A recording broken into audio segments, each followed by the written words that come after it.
City hospital, Gurgaon शहर। एक जवान लड़का सिटी हॉस्पिटल के मेन गेट से बाहर निकला।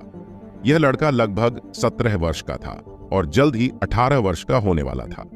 वह दिखने में लंबा और दुबला पतला सा था और उसका चेहरा कोमल था। हालांकि उसके लंबे उलझे बाल, झुर्रियों वाली सफेद बटन डाउन शर्ट और फीकी जीन्स से वह पुराने जमाने का और यहां तक कि गरीब भी दिखाई दे रहा था। उसके जूते बुरी तरह से खराब हो गए थे, उनमें से एक की एड़ी टूटी हुई थी। हॉस्पिटल के मेन गेट पर खड़े होकर उसने एक गहरी सांस ली, थोड़ी घबराहट भी महसूस की। फिर उसने अपना सिर उठाया और चमकती धूप को देखकर उसको एक सुकून सा मिला। वह पहली बार शहर की इस हॉस्पिटल में आधे महीने पहले आया था। उसको यह आधा महीना अपनी आधी जिंदगी काटने के बराबर लगा था। इस लड़के का नाम विजय था, जो नूह जिले के नगीना गांव में रहता था। आधे महीने पहले उसने सड़क पर किसी अजनबी के लिए स्टैंड लिया था, मगर बदकिस्मती के चलते उसे ही बुरी तरह से पीट दिया गया था और यहां तक कि उन लोगों ने तो उसे चाकू भी मार दिया था। इसके बाद उसे गुड़गांव सिटी हॉस्पिटल एडमिट करा दिया गया। सबसे निराशाजनक बात तो यह थी कि जिस अजनबी को उसने बचाया था वह बिना किसी को कुछ बताए वहां से गायब हो गया, जिस वजह से उनमें से कोई भी अपराधी पकड़ा नहीं गया। इसलिए कोई भी इस बात की गवाही नहीं दे सका कि वह एक अच्छा आदमी था। मामला ठंडे बस्ते में पड़ गया और उसे ही अपने इलाज की महंगी फीस चुकानी पड़ी। विजय अमीर व्यक्ति नहीं था। उसने छोटी उम्र में ही अपनी मां को खो दिया था। उसके पिता ने 7 साल पहले एक बीमारी से दम तोड़ दिया था और उसके पास कोई विरासत भी नहीं थी। पिछले साल जब उसने स्कूल छोड़ा, वह गांव के आसपास छोटे मोटे काम कर रहा था। उसके पास लगभग 10,000 रुपए की बचत थी, जो उसके इलाज पर खर्च हो गई। विजय के लिए यह बहुत निराशाजनक बात थी। हालांकि इस बुरी घटना में विजय के लिए एक खुशी की बात रही। जब वह अपनी गंभीर चोटों के कारण हॉस्पिटल के बिस्तर पर बेहोश पड़ा था, तो उसने अपने पहने हुए जेड पेंडेंट से कुछ गर्माहट सी महसूस की, जिस वजह से उसके दिमाग में ज्ञान का खजाना भर गया। विजय ने इस जेड पेंडेंट को एक दिन सड़क से उठाया था और फिर उसी दिन से ही उसने इसको अपने गले में पहन रखा था। जब विजय ने उस जानकारी को अपने दिमाग में अच्छे से पढ़ा, तो उसने महसूस किया उसके दिमाग में जो उसे जानकारी मिली है वो कुछ प्राचीन जड़ी बूटियों और उनसे बनने वाली औषधियों के बारे में है। इसके अलावा प्राचीन समय के योद्धाओं की तरह शक्तियां बढ़ाने के तरीके भी थे। इस दुनिया के कई लोगों की तरह विजय भी देवी देवताओं या फिर भूत प्रेत जैसी अलौकिक चीजों पर विश्वास नहीं रखता था। जब उसे जेड पेंडेंट द्वारा रहस्यमय तरीके से उन विधि और शक्तियां बढ़ाने के बारे में पता लगा, तो विजय को भी इन सब चीजों पर विश्वास होने लगा था। इस नए ज्ञान और शक्तियों की मदद से विजय को जीने का एक और मौका मिला और दुनिया को देखने का उसका नजरिया भी बदल गया था। उसे अब अपने ऊपर पूरा विश्वास था। शक्तियों और विधि के ज्ञान से उसके जीवन में सुधार हो सकता था। तेज धूप का सामना करते हुए उसे अपने अंदर कुछ अलग सी ही फीलिंग्स महसूस हो रही थी, जैसे जल्द ही वह कोई शक्तिशाली अमीर इंसान बनने वाला हो। हालांकि अगले ही पल में उसके सारे अमीर के सपने टूट गए जब उसके पेट में भूख की वजह से चूहे कूदने लगे। वह अपने पेट को सहलाने लगा। अगर मैंने कुछ खाया नहीं तो मैं भूख से मर जाऊंगा। पहले चलकर कुछ खाना खा लेता हूं, विजय ने कहा। जब उसने पैसे देखने के लिए अपनी जेब चेक करी, तो उसे केवल एक 100 रुपए का नोट और 3 1-1 रुपए के सिक्के मिले। क्या मेरे पास बस इतने ही रुपए बचे हैं? उसने मायूसी भरे स्वर में कहा। विजय के डेबिट कार्ड में भी केवल कुछ 1000-2000 रुपए बचे थे और ये रुपए इस महंगाई के जमाने में ज्यादा दिन नहीं चल सकते थे। अगर उसने पैसे कमाने के लिए कुछ नहीं किया तो वह जल्द ही भूख से तड़प तड़प कर मर जाएगा। विजय फिर अपने हाथ में पकड़े उस 100 के नोट को एक बार देखता है, फिर मजबूरी में अपना सिर हिलाते हुए पास ही की एक दुकान पर जाता है। भाई साहब, एक बिस्किट का पैकेट देना, विजय ने उस दुकान के मालिक से कहा। दुकान का मालिक एक अधेड़ उम्र का व्यक्ति था। उसने विजय की ओर देखा, फिर एक बिस्किट का पैकेट निकाल उसे देते हुए कहा, 20 रुपए। विजय दंग रह गया। क्या कहा आपने, 20 रुपए? उसने दुकानदार से पूछा। हाँ, कीमत बढ़ चुकी है, दुकान के मालिक ने भड़कते हुए कहा। विजय ने फिर दुकान मालिक से ज्यादा बहस ना करते हुए उसे 20 रुपए दे दिए। उसने फिर उस बिस्किट की ओर देखा जो 20 रुपए की थी और फिर एक आह भरी। फिर से महंगाई, मैं कैसे जिंदा रहूंगा? कुछ पैसा कमाना होगा और अपनी जिंदगी को सुधारना पड़ेगा। हॉस्पिटल में एडमिट होने से पहले वह एक डिलीवरी बॉय थे। उसने फिर सोचा, क्या हॉस्पिटल में आधा महीना रुकने पर मेरी नौकरी बची होगी या फिर नहीं। बिस्किट खाने के बाद उसने अपनी जेब से फोन निकाला और आनंद अंकल को फोन किया। हाँ छोटू, तुम ठीक तो हो ना? और तुम हॉस्पिटल से कब निकले? फोन के दूसरे छोर से एक तेज आवाज सुनाई दी। हाँ अंकल जी, मैं ठीक हूं, आप मेरी फिक्र मत करो, विजय ने आनंद अंकल से कहा। चलो, सुनने में अच्छा लगा तुम ठीक हो, वरना मेरी तो जान सूखी जा रही थी। पता नहीं तुम्हारी हालत कैसी होगी। और हाँ बेटा, तुम परेशान मत होना, मैंने तुम्हारी नौकरी बचा कर रखी है। कोई जल्दबाजी नहीं, तुम अभी 1-2 दिन और छुट्टी पर रहना। काम पर आने से पहले कुछ और दिन आराम कर लेना, आनंद जी ने विजय को समझाते हुए कहा। आनंद अंकल की बातें सुन विजय ने एक तसल्ली भरी सांस ली और उनको अपने दिल से शुक्रिया कहा। आनंद अंकल एक भले और ईमानदार आदमी थे। उन्होंने हमेशा ही विजय का अच्छे से ख्याल रखा था। मैं ठीक हूं, मैं कल काम पर आ जाऊंगा, विजय ने तुरंत कहा। बेटा, एक बार अच्छे से सोच लेना, जैसा तुम्हारा मन करे वैसा करना, तुम्हें ज्यादा परेशान होने की कोई जरूरत नहीं। चलो ठीक है बेटा, फिर कल मिलते हैं। इतना कहने के बाद आनंद अंकल फोन काट देते हैं। विजय फिर बस में चढ़ गया। ऊबड़ खाबड़ सड़कों से होते हुए वह नगीना गांव पहुंचता है। नूह जिला दोनों तरफ पहाड़ों से घिरा हुआ था। नगीना गांव नूह जिले के पूर्वी किनारे पर था और एक पहाड़ के बगल में था। वह बस से उतरा और 10 मिनट पैदल चलने के बाद घर पहुंचा। विजय, तुम वापस आ गए हो? एक पड़ोसी ने विजय से पूछा। विजय ने उस पड़ोसी से हाथ मिलाया और शुक्रिया बोलते हुए अपने घर की ओर निकल गया। इस गांव के सभी घर वहां रहने वाले परिवारों द्वारा बनाए गए थे, मगर विजय का घर पुराना सा और टूटा फूटा हुआ था। जैसे ही वह अपने घर के सामने के दरवाजे पर पहुंचा, बगल के एक मकान से अधेड़ उम्र के दिखने वाले आदमी ने अपने हाथ में चावल के कटोरे को पकड़े हुए विजय से पूछा। विजय, तुम आ गए? विजय ने भी उसे देख मुस्कुराते हुए हाँ में सिर हिला दिया। तभी उस मकान के अंदर से एक और कर्कश आवाज आई। ओ विजय, तुम वापस आ गए हो। आधे महीने तक अस्पताल में लेटने के बाद तुम्हें सबक तो मिल ही गया होगा। इतनी कम उम्र में गुंडों की तरह लड़ते हो, तुम्हें शर्म आनी चाहिए।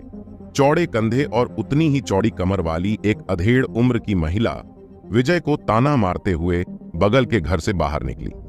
विजय पर एक उदासीन नजर डालने के बाद उसकी भौहें सिकुड़ गई। मुझे पता था तुम कोई अच्छे लड़के नहीं हो। तुम्हें कुछ मेरे बेटे राहुल से सीखना चाहिए। वह बहुत ही आज्ञाकारी और चतुर है। वह जल्द ही शहर की बड़ी यूनिवर्सिटी में भी चला जाएगा और डिग्री लेने के बाद वह एक सरकारी अधिकारी बन जाएगा। और तुम तो हमेशा ही ऐसे लड़ते झगड़ते फटीचर की तरह घूमना। उस औरत की आवाज तीखी और बहुत तेज थी। उसे दूर से सुना जा सकता था। जब वह बोल रही थी तो गांव के कुछ लोग भी वहां इकट्ठा हो गए थे। विजय के चेहरे का रंग बदल गया। उसे इस वक्त उस औरत पर बहुत गुस्सा आ रहा था। यह अधेड़ उम्र की महिला उसकी चाची थी। वह हमेशा ही उसे बुरा भला कहती रहती थी और जब भी वे मिलते थे तो वह उसके साथ इसी तरह का व्यवहार करती थी। कौन सी बदमाशी, मैंने तो उल्टा किसी की जान बचाई, विजय ने अपने गुस्से को दबाने की कोशिश करते हुए समझाया। उस अधेड़ उम्र की महिला के होंठ कस गए और वह मुस्कुराई। तुमने किसी की जान बचाई? हाँ, क्या मजाक है?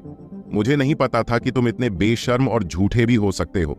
अगर तुमने सच में किसी की जान बचाई थी तो वह आदमी कहां है और कौन है? विजय ने अपने हाथ की मुट्ठी कसकर बंद कर ली, क्योंकि अब उसका गुस्सा 10 गुना बढ़ गया था। अधेड़ उम्र की महिला ने फिर से कहा, इस नगीना गांव में कौन नहीं जानता कि तुम एक गुंडे हो। तुमने तो स्कूल में भी लड़ाई की थी, जिस कारण तुम्हें स्कूल से भी निकाल दिया गया। मुझे तो तुम्हें अपना रिश्तेदार कहने में भी शर्म आती है। मुझे तो हमेशा से ही लगता था, जब से तुम छोटे थे, तुम बड़े होकर मेरे राहुल की तरह एक अच्छे और काबिल आदमी कभी नहीं बन सकते। वह अपने परिवार का मान सम्मान बढ़ाने के लिए शहर की एक अच्छी यूनिवर्सिटी से डिग्री लेकर सरकारी अधिकारी बनेगा।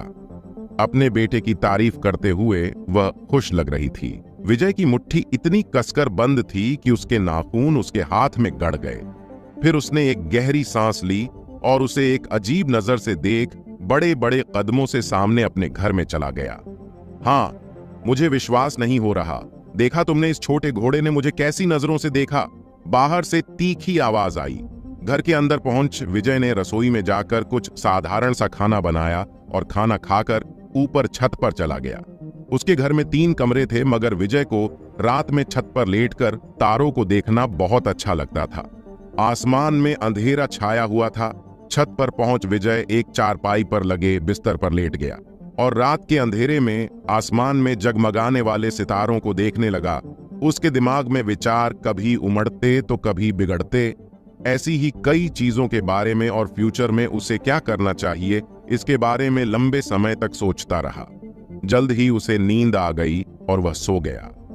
विजय फिर सुबह जल्दी ही उठ जाता है और नहा धोकर शहर जाने के लिए तैयार होने लगता है, क्योंकि उसे फिर से अपनी नौकरी पर जाना था। नहाने के बाद विजय कुछ हल्का फुल्का सा खाकर शहर की ओर निकल जाता है। लगभग 10 बजे तक वह शहर पहुंच जाता है। आखिर विजय के उस जेड पेंडेंट का राज किया है और वो कहां से आया है? क्या विजय उस जेड पेंडेंट से मिले ज्ञान और शक्तियों से अपनी जिंदगी सुधार पाएगा, या फिर अभी भी वो इसी तरह एक आम सी जिंदगी जीता रहेगा? और क्यों विजय की चाची उससे नफरत करती है? आखिर क्या होगा इस कहानी का अगला पड़ाव? लगभग 10 बजे तक विजय शहर में आनंद अंकल की डिलीवरी दुकान पर पहुंच गया। कैसा चल रहा है छोटू? तुम ठीक तो महसूस कर रहे हो ना? आनंद अंकल ने विजय को देखकर उसके पास आते हुए कहा। आनंद अंकल का पूरा नाम आनंद शुक्ला था। उनकी उम्र 50 से थोड़ी अधिक थी। उनकी आंखों पर एक गोल चश्मा लगा हुआ था। उन्हें देख ऐसा लगता था जैसे पता नहीं वो कितने बड़े ज्ञानी हैं। वह कई साल पहले एक शिक्षक थे, लेकिन जब डिलीवरी बिजनेस में तेजी आई तो उन्होंने अपनी नौकरी छोड़ दी और डिलीवरी बिजनेस चालू कर दिया। अंकल मैं एकदम ठीक हूं।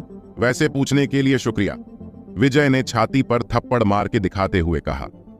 चलो, सुनकर अच्छा लगा कि तुम एकदम फिट हो, आनंद जी ने उसके कंधे को थपथपाते हुए कहा। फिर आनंद जी ने अपने बगल में पड़े पैकेजों के ढेर की ओर इशारा करते हुए कहा, चलो फिर लग जाओ काम पर। आज बहुत सारे पैकेजों की डिलीवरी होनी बाकी है। और हां विजय, आज से तुम्हारी ड्यूटी DLF फेज में होगी। विजय ने जब उन पैकेजों की ओर देखा तो उसने पाया कि वह लगभग 50-60 पैकेज थे। उनमें कुछ छोटे थे तो कुछ बड़े पैकेज थे। ठीक है अंकल जी, मैं इन सभी को पहुंचा देता हूं, विजय ने आनंद जी से कहा। उसके बाद विजय अपनी 3 व्हीलर इलेक्ट्रिक बाइक को निकालता है और सारे पैकेज को उस पर रखने लगता है। जब सारे पैकेज अच्छे से बाइक पर रख दिए तो वो उस पर बैठकर वहां से निकल जाता है। सुबह के वक्त सड़कों पर काफी ट्रैफिक होता था। आज भी दिल्ली की तरह सड़कें भीड़-भाड़ वाली थीं, जहां गाड़ी रुकने और चलने पर हॉर्न सुनाई देता था। इसी ट्रैफिक के बीच से गुजरते हुए विजय की 3 व्हीलर बाइक अपनी फुल स्पीड से जा रही थी। लगभग 20 मिनट बाद विजय की 3 व्हीलर बाइक DLF के पास रुकती है। DLF गुड़गांव शहर का सबसे डेवलप इलाका था। यहाँ पर चारों तरफ बड़ी बड़ी बिल्डिंग, मॉल और सुंदर सुंदर पार्क्स बने हुए थे। यहाँ रहने वाले सभी लोग या तो बहुत अमीर थे या फिर उनसे अच्छी तरह से जुड़े हुए थे। विजय अपनी 3 व्हीलर बाइक से उतरा और पैकेजों को एक बार अच्छे से स्कैन किया। ये एक टी-शर्ट है, ये एक जंक फूड है। अपने एक्सपीरियंस और डिलीवरी स्लिप की जानकारी के साथ वह एक नजर से प्रत्येक पैकेज के आइटम को समझ सकता था। यह बेडरूम के खिलौने हैं। विजय ने एक पैकेट को उठाते हुए मुस्कुराया। असल में यह खिलौने आदमी और औरत के बेडरूम में खेलने की चीज थी। आप जितने अमीर होते जाएंगे वैसे ही आपके शौक भी बदलते जाएंगे। विजय ने फिर अपना सिर झटका और उस पैकेज को रख दूसरे पैकेजों को देखने लगा। तभी उसकी नजर एक कोने में छिपे पैकेज पर पड़ी। DLF leisure park, house number 7। क्या यह पैकेज मिस अहाना के लिए है? विजय ने पैकेज पर लिखे पते को पढ़ते हुए कहा। वो इस पते को पहचानता था। मिस अहाना का पूरा नाम अहाना सिंह था। वह गुड़गांव शहर की एक बहुत ही अमीर बिजनेस वूमेन थी और एक फैशन इंडस्ट्री की मालकिन थी। उसे शहर में हर कोई जानता था कि वह कौन थी। अहाना सिंह को ऑनलाइन ऑर्डर करना बहुत पसंद था। विजय लगभग हर 2 दिन में उसके घर पर डिलीवरी करता था, जिस वजह से वो दोनों एक दूसरे को अच्छे से पहचानते थे। मिस अहाना सिंह के अलावा विजय DLF लेजर पार्क के अपने अधिकांश ग्राहकों के नाम भी पहचान सकता था। उसे अभी भी इस समय घर पर होना चाहिए। इतना सोच विजय ने फिर अपनी जेब से अपना फोन निकाला और एक नंबर डायल किया। कॉल जल्द ही कनेक्ट हो गई। दूसरे छोर से एक आलसी और मधुर आवाज सुनाई दी।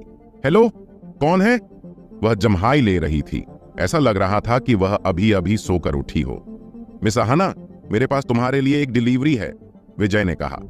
ओह, अच्छा तुम हो विजय, ठीक है, अंदर आओ। मिस अहाना ने विजय को पहचान लिया था। फिर विजय कॉल कट कर अहाना के घर की ओर जाने लगता है। लेजर पार्क के मैन गेट पर पहुंच विजय गार्ड्स को अपनी पहचान बताता है और अपनी 3 व्हीलर बाइक पर बैठ शहर के सबसे रिचेस्ट रेसिडेंस में से एक में अंदर जाता है। यहाँ के सभी मकानों की छत पश्चिमी दिशा में बने हुई थी और ये सारे मकान एक के बाद एक लाइन में बने हुए थे। विजय ने फिर अंदर लेजर पार्क में कुछ टर्न्स लिए और हाउस नंबर 7 पर पहुंच गया। उसने दरवाजे की घंटी बजाई और थोड़ी देर बाद दरवाजा खुल गया। अपने आंखों के सामने खड़ी औरत को देख विजय की आंखें फटी की फटी रह गईं। उसके सामने एक लंबी और पतली औरत खड़ी थी जो दिखने में किसी मॉडल से कम नहीं थी। उसके शरीर के सारे बॉडी पार्ट्स एकदम फिट थे। अगर यह औरत किसी मॉडल शो में रैंप वॉक करे तो जरूर मिस इंडिया बन जाए। उसका चेहरा बहुत ही सुंदर और कोमल था, एक जोड़ी मंत्रमुग्ध कर देने वाली लाल फीनिक्स आंखों के साथ। उसने केवल एक पतला काला लेसी नाइट गॉन पहना हुआ था जो मुश्किल से उसके शरीर को ढक रहा था। इसने उसकी पहले से ही आकर्षक बॉडी को और भी आकर्षक बना दिया था।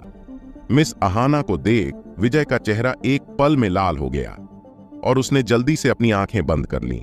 मगर अहाना को तो कुछ पता ही नहीं था विजय क्या महसूस कर रहा है, और वह तो ऐसे ही आलस से भरी उबासी ले रही थी।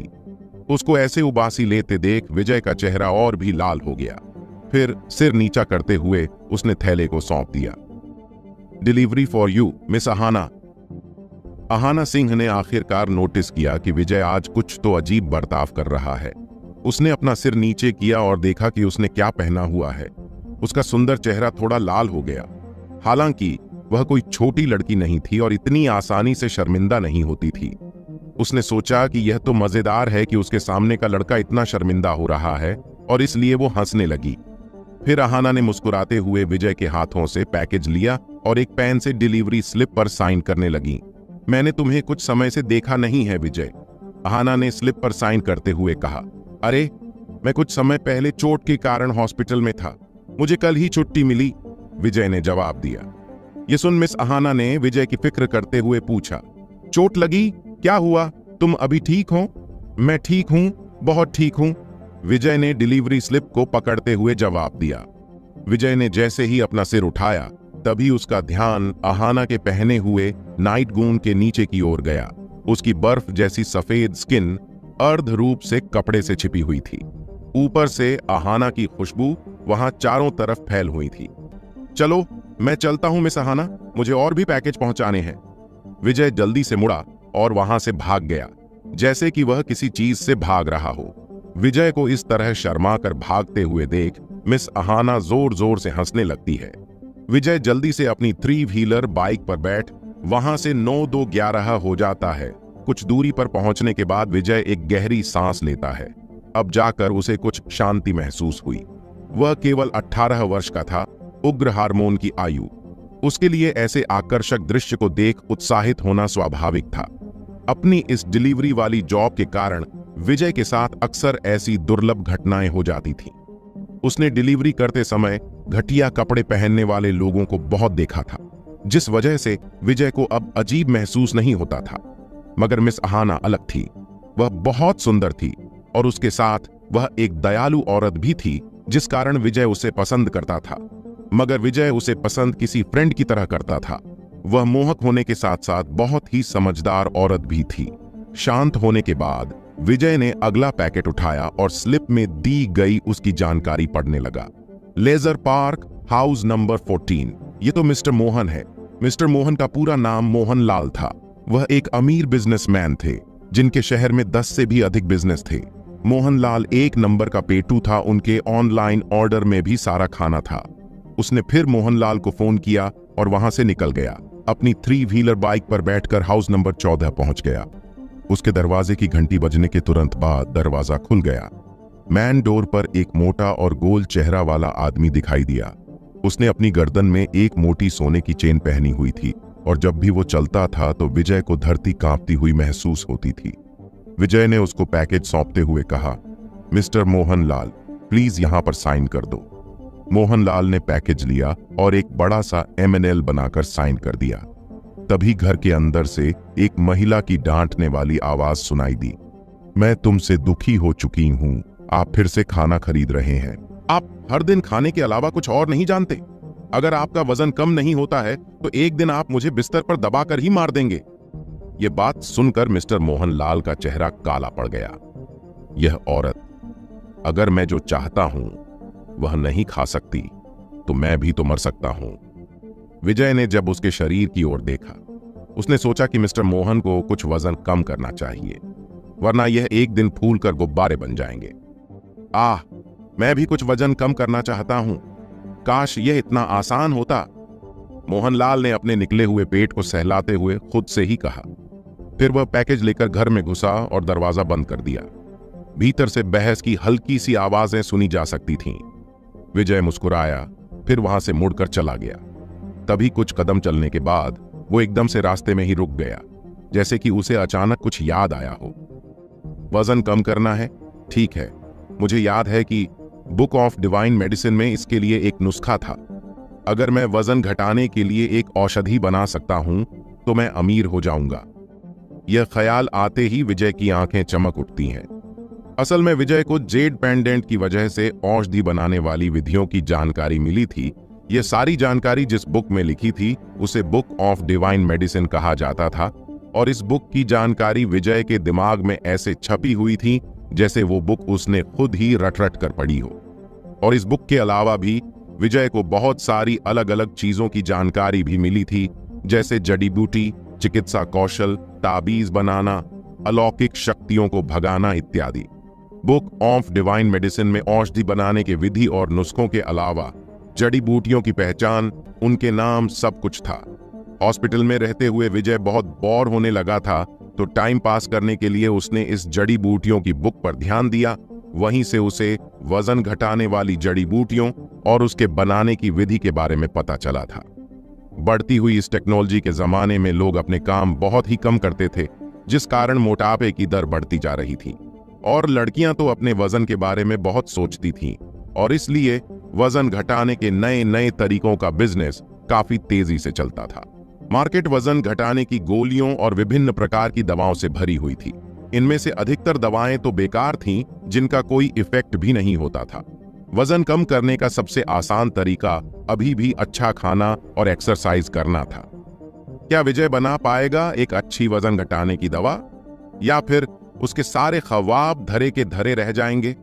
टेक्नोलॉजी के जमाने में लोगों को अच्छा खाना और एक्सरसाइज करना बिल्कुल भी पसंद नहीं था।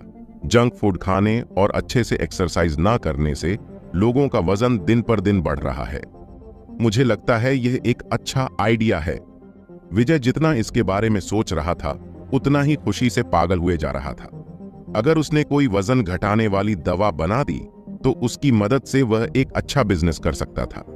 ठीक है, फिर मैं ब्यूटी प्रोडक्ट्स और हेल्थ प्रोडक्ट्स और यहां तक कि सेक्सुअल दवाओं के लिए भी कुछ औषधि बनाऊंगा। फिर उन औषधियों को एक अच्छा सा ब्रांड नेम देके मार्केट में उतारूंगा। लोग इन सारे प्रोडक्ट्स पर ज्यादा खर्चा भी करेंगे। विजय ने कुछ और प्रोडक्ट्स के बारे में सोचते हुए कहा। लड़कियों की सुंदर होने की चाह के कारण ब्यूटी प्रोडक्ट्स हमेशा से एक अच्छा बिजनेस रहा है। आदमियों के लिए बेड पर ज्यादा टाइम निकालना हमेशा से एक चिंता की बात रही है। अगर विजय इन चीजों के लिए कोई प्रोडक्ट बना सकता था तो उसे फिर भविष्य में कभी पैसे की कमी नहीं होगी।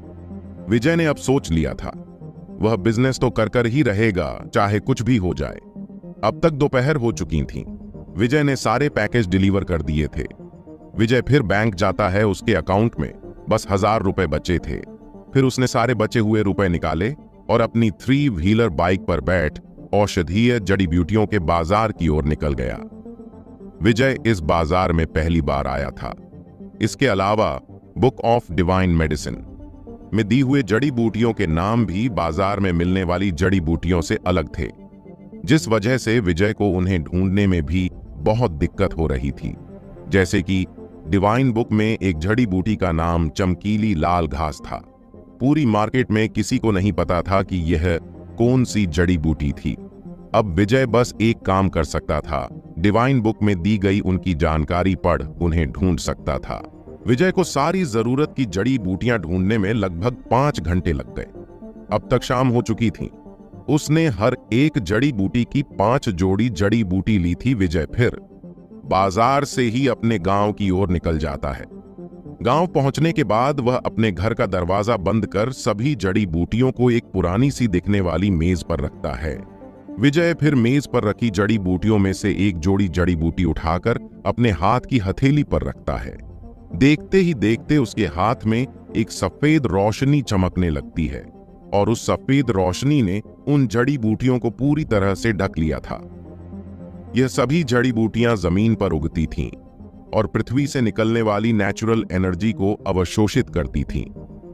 विजय भी अपनी बॉडी से उसी एनर्जी को निकालकर उन जड़ी बूटियों को शुद्ध कर रहा था। शुद्ध करने से वह सभी जड़ी बूटियां और भी ज्यादा निखर रही थीं। अच्छे से शुद्ध होने पर उन सभी जड़ी बूटियों की शक्ति कई गुना बढ़ जाएगी। अपनी बॉडी से इस तरह एनर्जी निकालने के बारे में भी विजय को अपने जेड पेंडेंट से मिली जानकारी से पता लगा था। एक आम इंसान अपनी बॉडी से इस तरह की एनर्जी निकाल उसका उपयोग नहीं कर सकता था, जिस कारण वह जड़ी बूटियों को भी विजय की तरह शुद्ध नहीं कर सकते। और अगर जड़ी बूटियों को अच्छे से शुद्ध नहीं किया जाएगा तो उनका असर भी ज्यादा नहीं होगा, जिस कारण हजारों सालों से इन जड़ी बूटियों का असली इस्तेमाल कोई नहीं करना जानता था। लगभग 10 मिनट तक उन जड़ी बूटियों को ऐसे ही निखारने के बाद विजय ने उन जड़ी बूटियों को एक कटोरे में रख दिया और उन जड़ी बूटियों को मूसल से कूटने लगा। 1 घंटे तक ऐसे ही कूटने के बाद अब उन जड़ी बूटियों से एक तरल पदार्थ निकलने लगा था। फिर उसने उस तरल पदार्थ को एक छोटी कटोरी में डाला। वो तरल पदार्थ दिखने में चमकीले हरे रंग का था और उसमें से घास की एक तीखी सुगंध आ रही थी।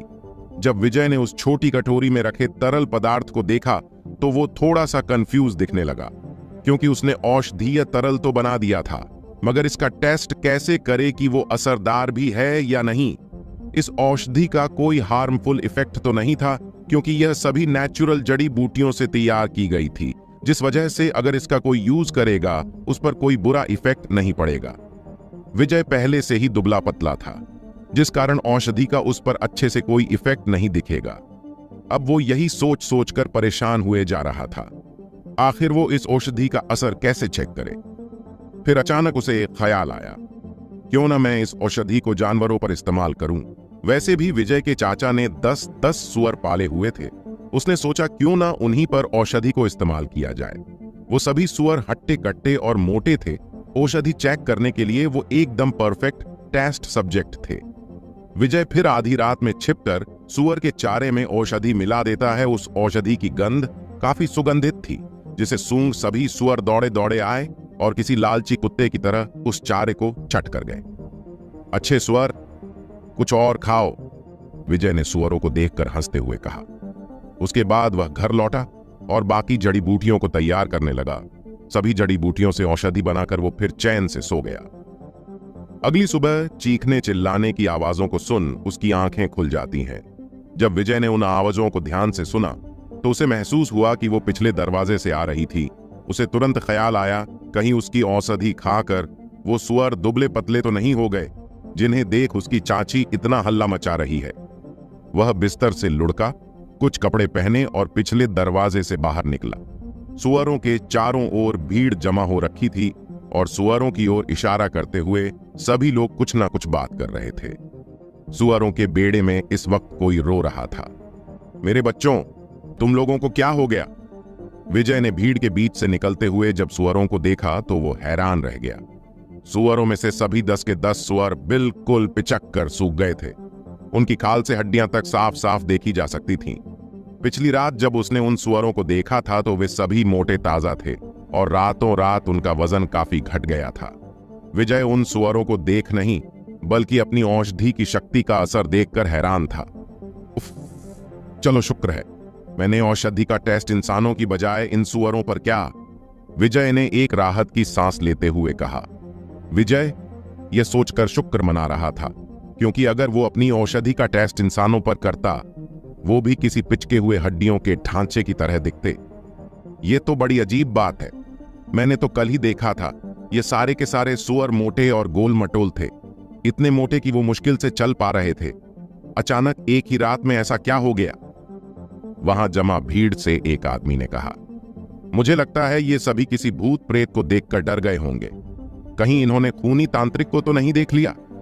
वहां जमा भीड़ से एक और आदमी ने पहाड़ों की ओर देखते हुए कहा, नगीना गांव एक पहाड़ के बगल में स्थित था। अगर जादू टोने या फिर भूत प्रेतों की बात होती, उनमें कहीं ना कहीं खूनी तांत्रिक का नाम जरूर आता था। वो खूनी तांत्रिक बगल के पहाड़ों में ही कहीं रहता था। कहीं कोई ड्रैगन तो नहीं आया? एक छोटे बच्चे ने उन लोगों की बातों में शामिल होते हुए कहा। तुम बहुत टीवी देखने लगे हो छोटे शैतान, सभी लोगों ने जोर से ठहाका लगाकर हंसते हुए कहा। विजय भी उन सभी के साथ हंस रहा था। सुबह सुबह उसका मूड एकदम फ्रेश हो गया था। सबसे पहले उसकी औषधि सफल रही, हालांकि उसका असर कुछ ज्यादा ही था, मगर यह ज्यादा बड़ी समस्या नहीं थी। दूसरा, उसने अपनी चाची से बदला लिया था। विजय वहां से घर के अंदर आकर उस औषधि को चाय के साथ मिलाता है, फिर उस चाय को एक बोतल में भरता है। उसने चाय की ऐसी कई बोतलें भर ली थीं। विजय ने उस औषधि को चाय के साथ इसलिए मिलाया ताकि उसका असर थोड़ा कम हो सके और इंसानों पर एक अच्छा प्रभाव दिखा सके। फिर वह अपनी छोटी 3 व्हीलर बाइक पर बैठ शहर चला गया। जब वो किसी को डिलीवरी देने DLF लेजर पार्क पहुंचा तो उसने मोहनलाल को फोन लगाया। हेलो, मोहनलाल ने फोन पर कहा। मिस्टर मोहन, ये मैं हूं, विजय। अरे विजय, क्या बात है? क्या आज भी मेरे लिए कोई डिलीवरी है? नहीं मिस्टर मोहन, मेरे पास उससे भी कुछ अच्छा है। डिलीवरी से अच्छा और क्या हो सकता है? मोहनलाल ने कंफ्यूज होते हुए कहा। यह एक हर्बल चाय है जो हमारे पारिवारिक नुस्खे द्वारा बनाई गई है। ये गर्मी को कम कर सकती है और शरीर से गंदगी को बाहर निकाल सकती है। आप अपना वजन भी कम कर सकते हैं। मुझे लगता है आप बाहर का खाना खा खा कर थक गए होंगे, इसलिए आज आपको कुछ अलग स्वाद टेस्ट करना चाहिए। विजय ने तुरंत यह नहीं बताया कि यह एक वजन घटाने वाली औषधि थी। हर्बल चाय बोलने से उनको ज्यादा अजीब भी नहीं लगा। पारिवारिक नुस्खा, हर्बल चाय, ओ, सुनने में अच्छा लग रहा है। चलो, मैं एक बार इसको पीकर ट्राई करता हूं, मोहनलाल ने जवाब दिया। जब विजय को मोहनलाल की अनुमति मिल गई तो उसने फोन काट दिया और मोहनलाल के घर हाउस नंबर 14 पहुंच गया। जब विजय ने घर की घंटी बजाई तो तुरंत डोर खुल गया। मोहनलाल उसका इंतजार कर रहा था। विजय ने फिर एक औषधि मिली, चाय की बोतल मोहनलाल को पकड़ा दी, जिसकी खुशबू सूंघ मोहनलाल ने कहा, अच्छी खुशबू आ रही है, यह तो बहुत स्वादिष्ट भी लग रही है। शुक्रिया विजय, सच में तुम एक अच्छे लड़के हो। फिर मोहनलाल ने अपना बटुआ निकाला और उसमें से 100 का नोट निकाल विजय को देने लगा। अरे, इसकी कोई जरूरत नहीं है मिस्टर मोहन, ये आपके लिए मेरी तरफ से एक तोहफा है, विजय ने उन पैसों को लेने से मना करते हुए कहा। ओह, तो ठीक है। विजय ने जब पैसे लेने से मना कर दिया तो बटुए में पैसों को रखते हुए मोहनलाल ने कहा। विजय फिर मोहनलाल के घर से निकल जाता है और शहर में अपना काम खत्म कर गांव वापस आ जाता है। शाम के वक्त विजय को मोहनलाल का फोन आया। विजय, ओह माय गॉड, तुम्हारी हर्बल चाय तो एक चमत्कारी चाय है। चमत्कारी चाय नहीं बल्कि चमत्कारी दवा कहें तो ठीक रहेगा। तुम्हें पता भी है, तुम्हारी चमत्कारी चाय पीने से मेरा वजन कम हो गया है। मेरा लगभग 10 किलो वजन कम हो गया। मोहनलाल की खुशी भरी, उत्सुक और हैरानी भरी आवाज आ रही थी। तुम्हारी हर्बल चाय चमत्कारी है, क्या तुम्हारे पास और भी है? बस उन्हें कल ले आओ, मैं उसकी कीमत भी दूंगा, मोहनलाल ने शालीनता से कहा। ठीक है मिस्टर मोहन, मैं कल और ले आऊंगा। ओके ओके, चलो फिर कल मिलते हैं, मोहनलाल ने फोन काटते हुए कहा। विजय इस वक्त बहुत खुश था। आखिर उसकी बनाई औषधि ने इंसानों पर भी एक अच्छा असर दिखाना शुरू कर दिया था। ये उसके लिए एक बहुत बड़ी सफलता थी। क्या विजय की बनाई औषधि को मोहनलाल खरीदने वाला है, या फिर उसने किसी और ही इरादे या फिर प्लान के साथ विजय को चाय लेकर बुलाया था? सुबह जल्दी उठकर विजय अपनी 3 बाइक पर बैठ शहर के सबसे रिचेस्ट रेसिडेंस में से एक DLF लेजर पार्क पहुंच जाता है। विजय, तुम आ गए। मोहनलाल पहले से ही उसका इंतजार कर रहा था। वो उत्साह से विजय की ओर भागा, जैसे कि उसने अभी अभी एक लंबे समय से खोए हुए रिश्तेदार को देखा हो। मोहनलाल दिखने में थोड़ा पतला लग रहा था। उसके फुल कसकर आने वाले कपड़े काफी ढीले लग रहे थे। इसका मतलब यह नहीं था कि उसने एकदम सारा वजन कम कर लिया था।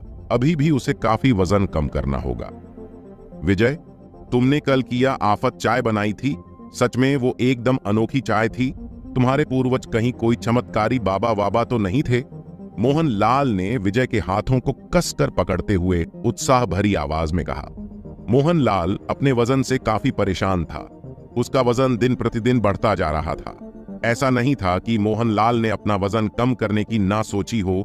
उसने इसके लिए कई दफा सोचा और कभी कभी तो उसने लगभग एक महीने तक एक्सरसाइज भी की, मगर उसका वजन कम होने का नाम ही नहीं लेता था।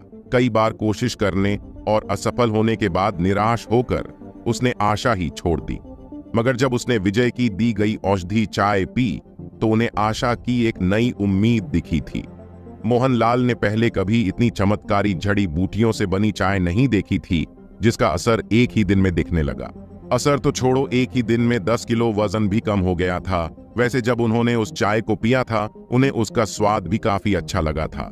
सच में यह एक चमत्कारी चाय थी।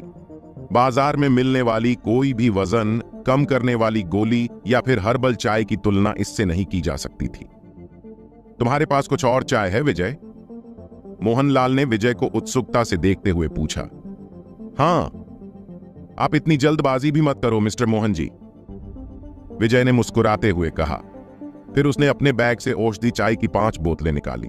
विजय ने जड़ी बूटियों द्वारा बनाई गई औषधि को चाय में मिलाकर लगभग 20 बोतलें भर ली थी, जिससे औषधि की शक्ति का असर कम किया जा सके। विजय उन 20 बोतलों से सिर्फ 5 बोतल अपने साथ लेकर आया था।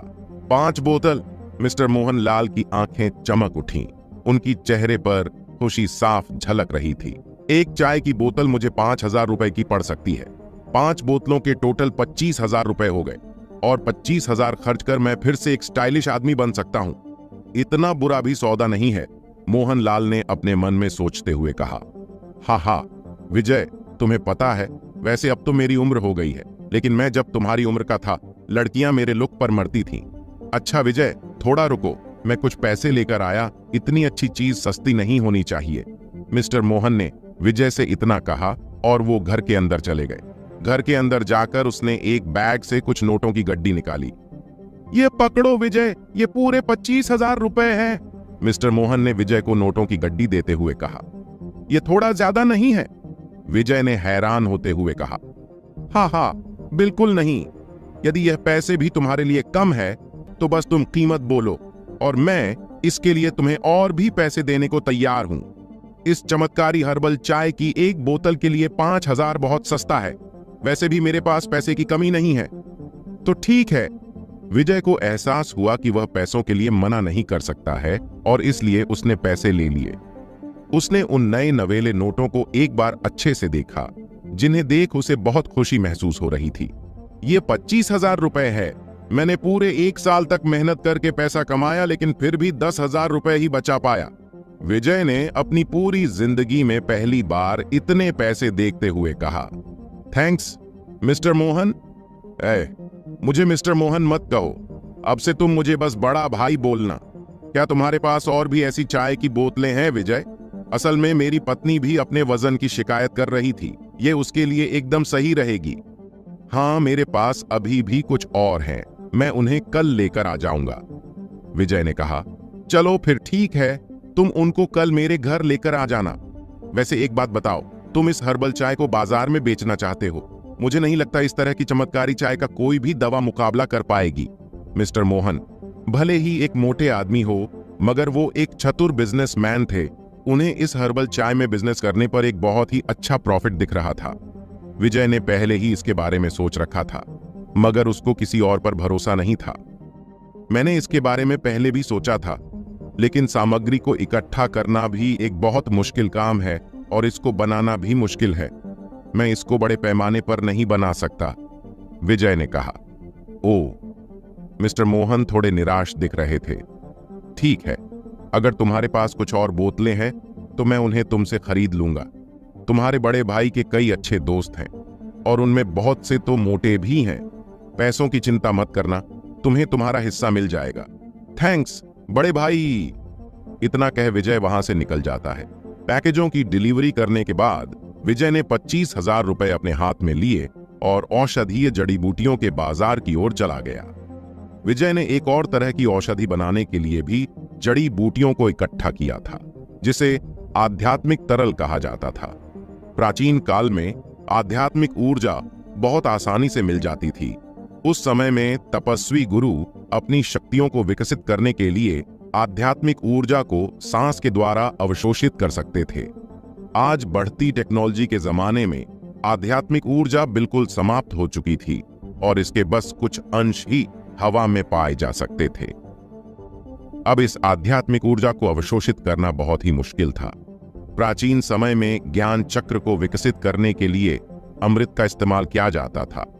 आध्यात्मिक तरल को अमृत तो नहीं मान सकते थे, लेकिन यह आध्यात्मिक तरल कुछ हद तक अमृत की तरह ही काम कर सकता था।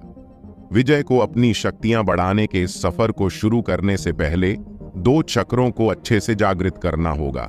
पहला चक्र ज्ञान चक्र और दूसरा चक्र मणिपुर चक्र। सिटी हॉस्पिटल में विजय ने जब डिवाइन बुक को अच्छे से पढ़ा था तो उसने ज्ञान चक्र को महसूस किया था। हालांकि आध्यात्मिक ऊर्जा की कमी के कारण विजय इस चक्र को अच्छे से जागृत नहीं कर पाया था। आध्यात्मिक तरल की मदद से विजय ज्ञान चक्र को अच्छे से जागृत कर सकता था और अपनी शक्तियों को बढ़ाने के सफर पर चल सकता था। आध्यात्मिक तरल को बनाने के लिए सबसे जरूरी जड़ी बूटियों में से एक ड्रैगन मशरूम था, जो कम से कम 50 साल का होना चाहिए। इस आधुनिक समय में ड्रैगन मशरूम को बस कुछ महंगी दवाओं में यूज किया जाता था, जिस वजह से ये बहुत महंगा मिलता था। पहले के जमाने में इस ड्रैगन मशरूम को बस कुछ छनों के भाव में बेचा जाता था। जड़ बूटियों के इस बाजार में विजय ने ड्रैगन मशरूम को काफी दुकानों पर देखा, मगर उसने किसी से खरीदा नहीं और घूम घूम कर सभी दुकानों पर अच्छे से देखने लगा। आखिर में उसने एक 60 साल पुराने ड्रैगन मशरूम को खरीद लिया, जिसकी कीमत उसे 10,000 रुपए चुकानी पड़ी और बाकी जड़ी बूटियों की कीमत लगभग 8,000 रुपए थी। विजय के पास जो थोड़ी देर पहले 25,000 रुपए थे, उनमें से उसके पास अब बस 7,000 रुपए बचे थे। यह पैसा ज्यादा टाइम तक नहीं चलेगा, विजय ने अपने मन में सोचा। उसे अब और पैसों की जरूरत पड़ेगी, जिस वजह से उसे और पैसे कमाने की जरूरत थी, क्योंकि उसे अपनी शक्तियां बढ़ाने के लिए जड़ी बूटियों की जरूरत पड़ेगी और जड़ी बूटियां बिना पैसों के कहीं नहीं मिलेंगी। आध्यात्मिक तरल के लिए जरूरी जड़ी बूटियां लेने के बाद उसने ब्यूटी और सेक्सुअल प्रोडक्ट्स बनाने के लिए जड़ी बूटियों को ढूंढना चालू किया। बाजार में लगभग 1 घंटा बिताने के बाद उसे कुछ जड़ी बूटियां मिल गई थीं। आज रात वो इन प्रोडक्ट्स को बनाने की ट्राई करेगा। घर पहुंचने के बाद वो मेज के सामने बैठ गया, जिस पर उसने सभी जड़ी बूटियां रखी हुई थीं। सबसे पहले वो आध्यात्मिक तरल बनाने वाला था। आध्यात्मिक तरल बनाने की विधि भी वजन घटाने वाली, औषधि बनाने वाली विधि के तरह ही थी। सबसे पहले जड़ी बूटियों को हाथ में लेकर एनर्जी की मदद से शुद्ध करके निखारने की जरूरत थी। फिर उन्हें किसी कटोरे में रखकर कूटने की जरूरत थी। उनको जब तक कूटने की जरूरत पड़ती, तब तक कोई तरल पदार्थ नहीं निकलता। उसके बाद आध्यात्मिक तरल तैयार हो जाता। 2 घंटे बाद आखिरकार उसका काम पूरा हो गया। विजय फिर अपने पैर मोड़कर बैठ जाता है। उसने एक गहरी सांस ली, फिर कटोरा उठाया, अपना सिर पीछे झुकाया और उस सुनहरे रंग के आध्यात्मिक तरल को एक ही झटके में पी गया। जब तरल उसके गले से नीचे उतरने लगा तो उसे ऐसा महसूस हो रहा था जैसे वो किसी गर्म जलते हुए लावा को पी रहा हो। तरल के पेट में जाने के बाद विजय को असहनीय जलन से दर्द होने लगा। आध्यात्मिक तरल की शक्तियों को पूरी तरह से अवशोषित करने के लिए उसे अपने शरीर में ज्ञान चक्र के छिद्रों को खोलने की जरूरत थी। विजय अब आध्यात्मिक तरल को अपने शरीर के हर एक छिद्र में पहुंचाने लगा और हर एक कोशिका में बहाने लगा। जैसे जैसे यह प्रोसेस चल रही थी, उसके शरीर में काफी परिवर्तन हुए और उसका शरीर पहले से मजबूत होता गया। उसके रोम छिद्रों से एक गाढ़ा काला रंग का तरल निकल रहा था। इसी बीच उसके दिमाग में ज्ञान और विज्ञान की मात्रा भी बढ़ने लगी, यहां तक कि उसके चेहरे में भी कुछ बदलाव हुए। विजय को ऐसा महसूस हो रहा था जैसे उसने पुनर्जन्म लिया हो। पूरे 6 घंटे बाद विजय ने अपनी आंखें खोली। उसकी आंखों में एक शक्तियों से भरी हुई सफेद रोशनी चमक रही थी। विजय ने इससे पहले खुद को इतना शक्तिशाली महसूस नहीं किया था। उसके शरीर के रोम रोम में ताकत भरी हुई थी और उसे थोड़ा हल्का भी फील हो रहा था। उसके आसपास चारों ओर अंधेरा हो रखा था, मगर फिर भी उसे साफ साफ दिखाई दे रहा था। यहां तक कि उसके सुनने की शक्ति भी पहले से अधिक तीव्र हो गई थी। उसके कान हिल गए क्योंकि वह कुछ घरों से दूर सांसों की भारी आवाजें और एक कंपकंपी की आवाज सुन पा रहा था। विजय तुरंत लाल हो गया। वो हैरान था कि वे लोग इतने देर रात तक भी जाग रहे थे।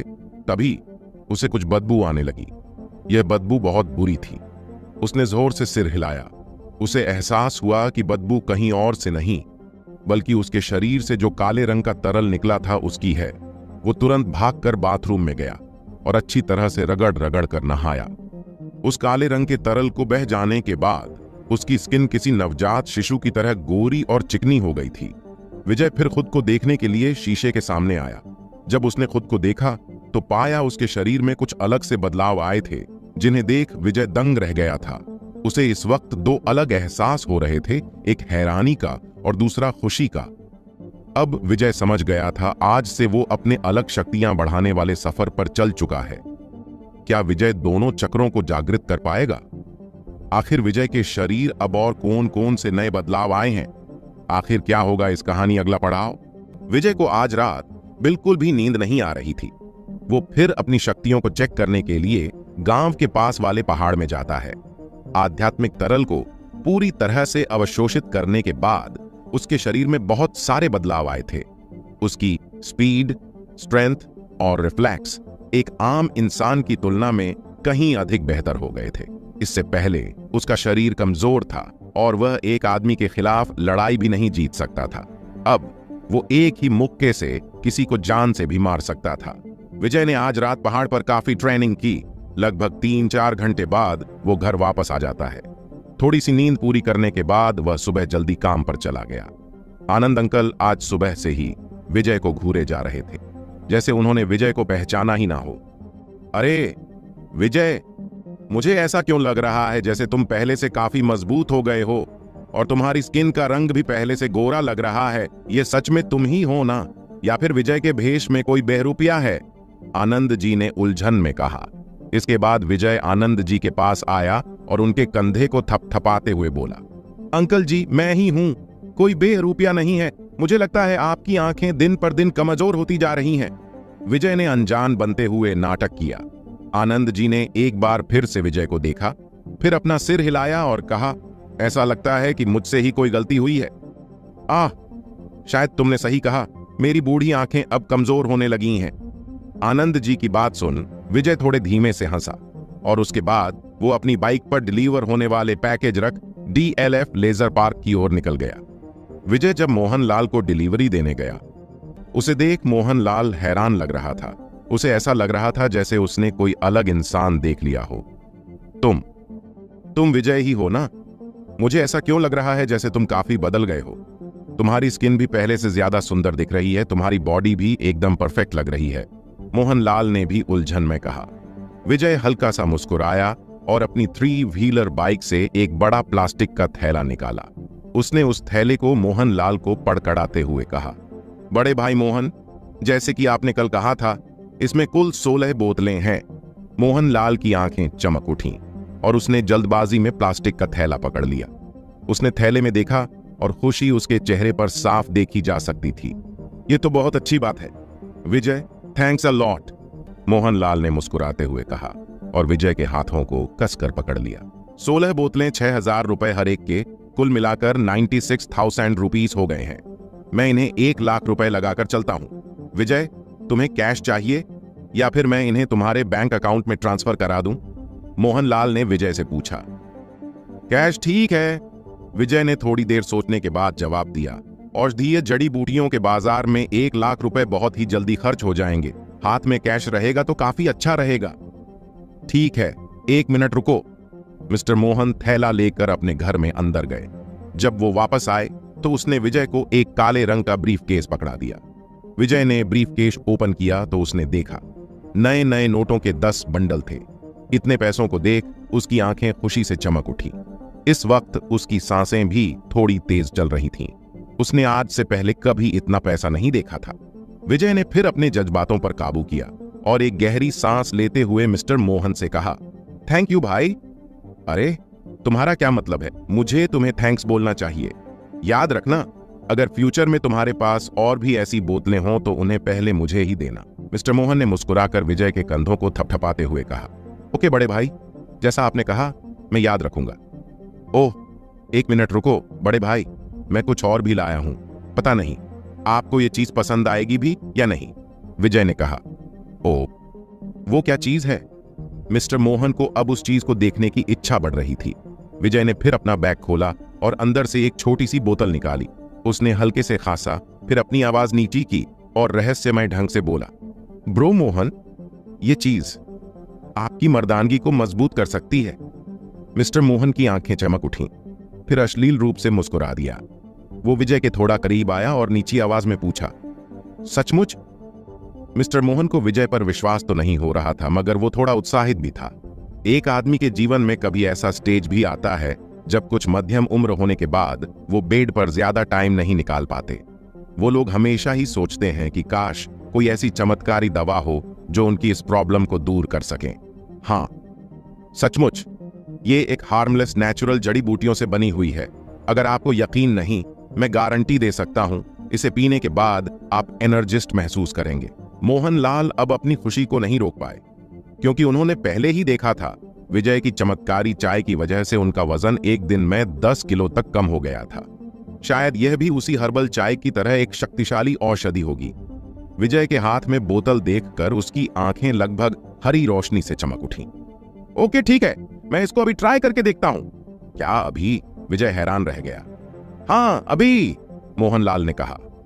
फिर उसने विजय के हाथों से बोतल ली, ढक्कन खोला और उसमें भरी औषधि को पीने लगा। अरे रुकिए! विजय को उसे रोकने में बहुत देर हो चुकी थी। मिस्टर मोहन ने लगभग एक ही घूंट में आधी बोतल खाली कर दी थी। क्या हो गया? मिस्टर मोहन ने घबराहट में पूछा। विजय ने बोतल वापस छीन ली। बड़े भाई, मैं आपको बताना भूल गया, ये औषधि बहुत पावरफुल है। आपको हर बार केवल कुछ घूंट लेने की जरूरत है। अब जब आपने एक घूंट में आधी बोतल पी ली है तो मैं केवल आपको दिलासा दे सकता हूं। मिस्टर मोहनलाल ने विजय की ओर कंफ्यूज होते हुए देखा। कुछ समय बाद जब उसे समझ आया, उसके चेहरे का रंग बदल गया। विजय, एक मिनट, मैं अभी आया। मिस्टर मोहन भागते हुए घर में ऐसे घुसे जैसे उनको किसी कुत्ते ने काट लिया हो। उनको ऐसे भागते देख विजय ने पूछा, भाई आप इतनी जल्दी में क्यों हो? विजय अवाक होकर घर के बाहर खड़ा था। कुछ देर बाद उसे घर से अजीबो गरीब आवाजें आने लगीं। अपने कानों को ढकने के बाद भी वो उन आवाजों को साफ साफ सुन पा रहा था, क्योंकि आध्यात्मिक तरल की शक्तियों को अवशोषित करने के बाद उसके कानों की सुनने की क्षमता भी बढ़ चुकी थी। विजय काफी देर तक वहां खड़ा रहा, मगर मिस्टर मोहन अब तक भी घर से बाहर नहीं निकले थे। उसको अभी भी बाहर ना आता देख विजय वहां से निकल बचे हुए पैकेज डिलीवर करने चला जाता है। विजय लगभग 4 घंटे बाद वापस मिस्टर मोहन के घर आता है।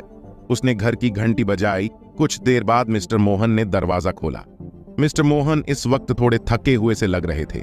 उनके पैर थोड़े कमजोर पड़ गए थे, लेकिन उनके चेहरे पर एक बड़ी सी मुस्कान थी। विजय, विजय, यार आज तो चमत्कार हो गया। मैं बिस्तर पर किसी जानवर से कम नहीं था। मिस्टर मोहन ने विजय को देख उत्साहित होते हुए कहा, पहले आप आराम कर लो बड़े भाई।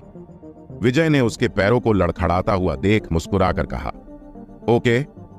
वैसे विजय, तुम्हारी औषधि कमाल की है। क्या तुम्हारे पास और भी है? मैं उन सभी को खरीद लूंगा, 20,000 पर बोतल।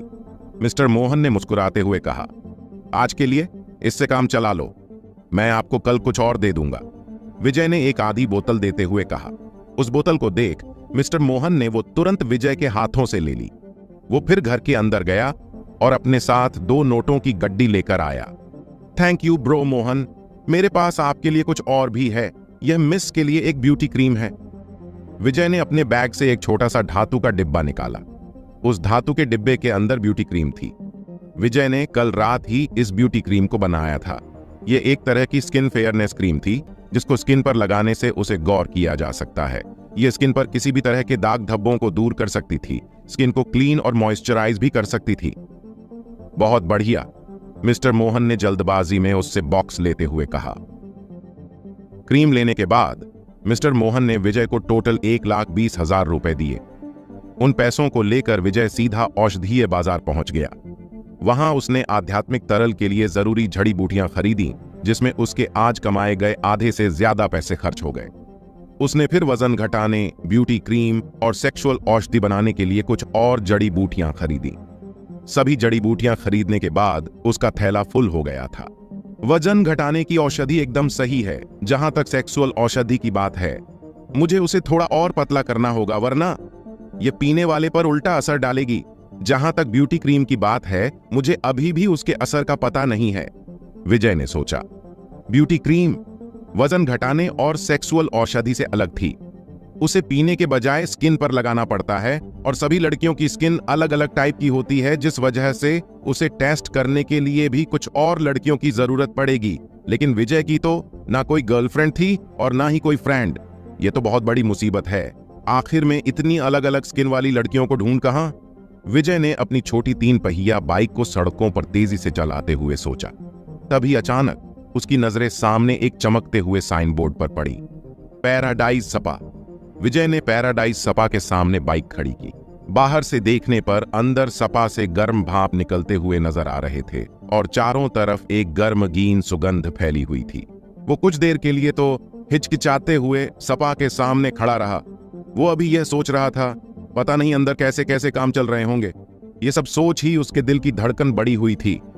क्या मुझे अंदर जाकर देखना चाहिए? उसका दिल जोर जोर से धड़क रहा था। विजय ने फिर कुछ देर सोचने के बाद खुद से ही कहा, कोई बात नहीं, मुझे अंदर नहीं जाना चाहिए, ये बहुत अजीब होगा। विजय अभी बस वहां से निकलने की सोच ही रहा था, तभी सपा से 2 लड़कियां बाहर निकलीं। उन्होंने घटिया कपड़े पहने हुए थे और भारी मेकअप करा हुआ था। उन लड़कियों ने जब विजय को बाहर खड़े देखा तो उसे देखते ही उनकी आंखें चमक उठी। विजय ने भले ही सादे कपड़े पहने हो, मगर अब उसकी बॉडी एकदम फिट थी और उसका चेहरा तो पहले से ही सुंदर था।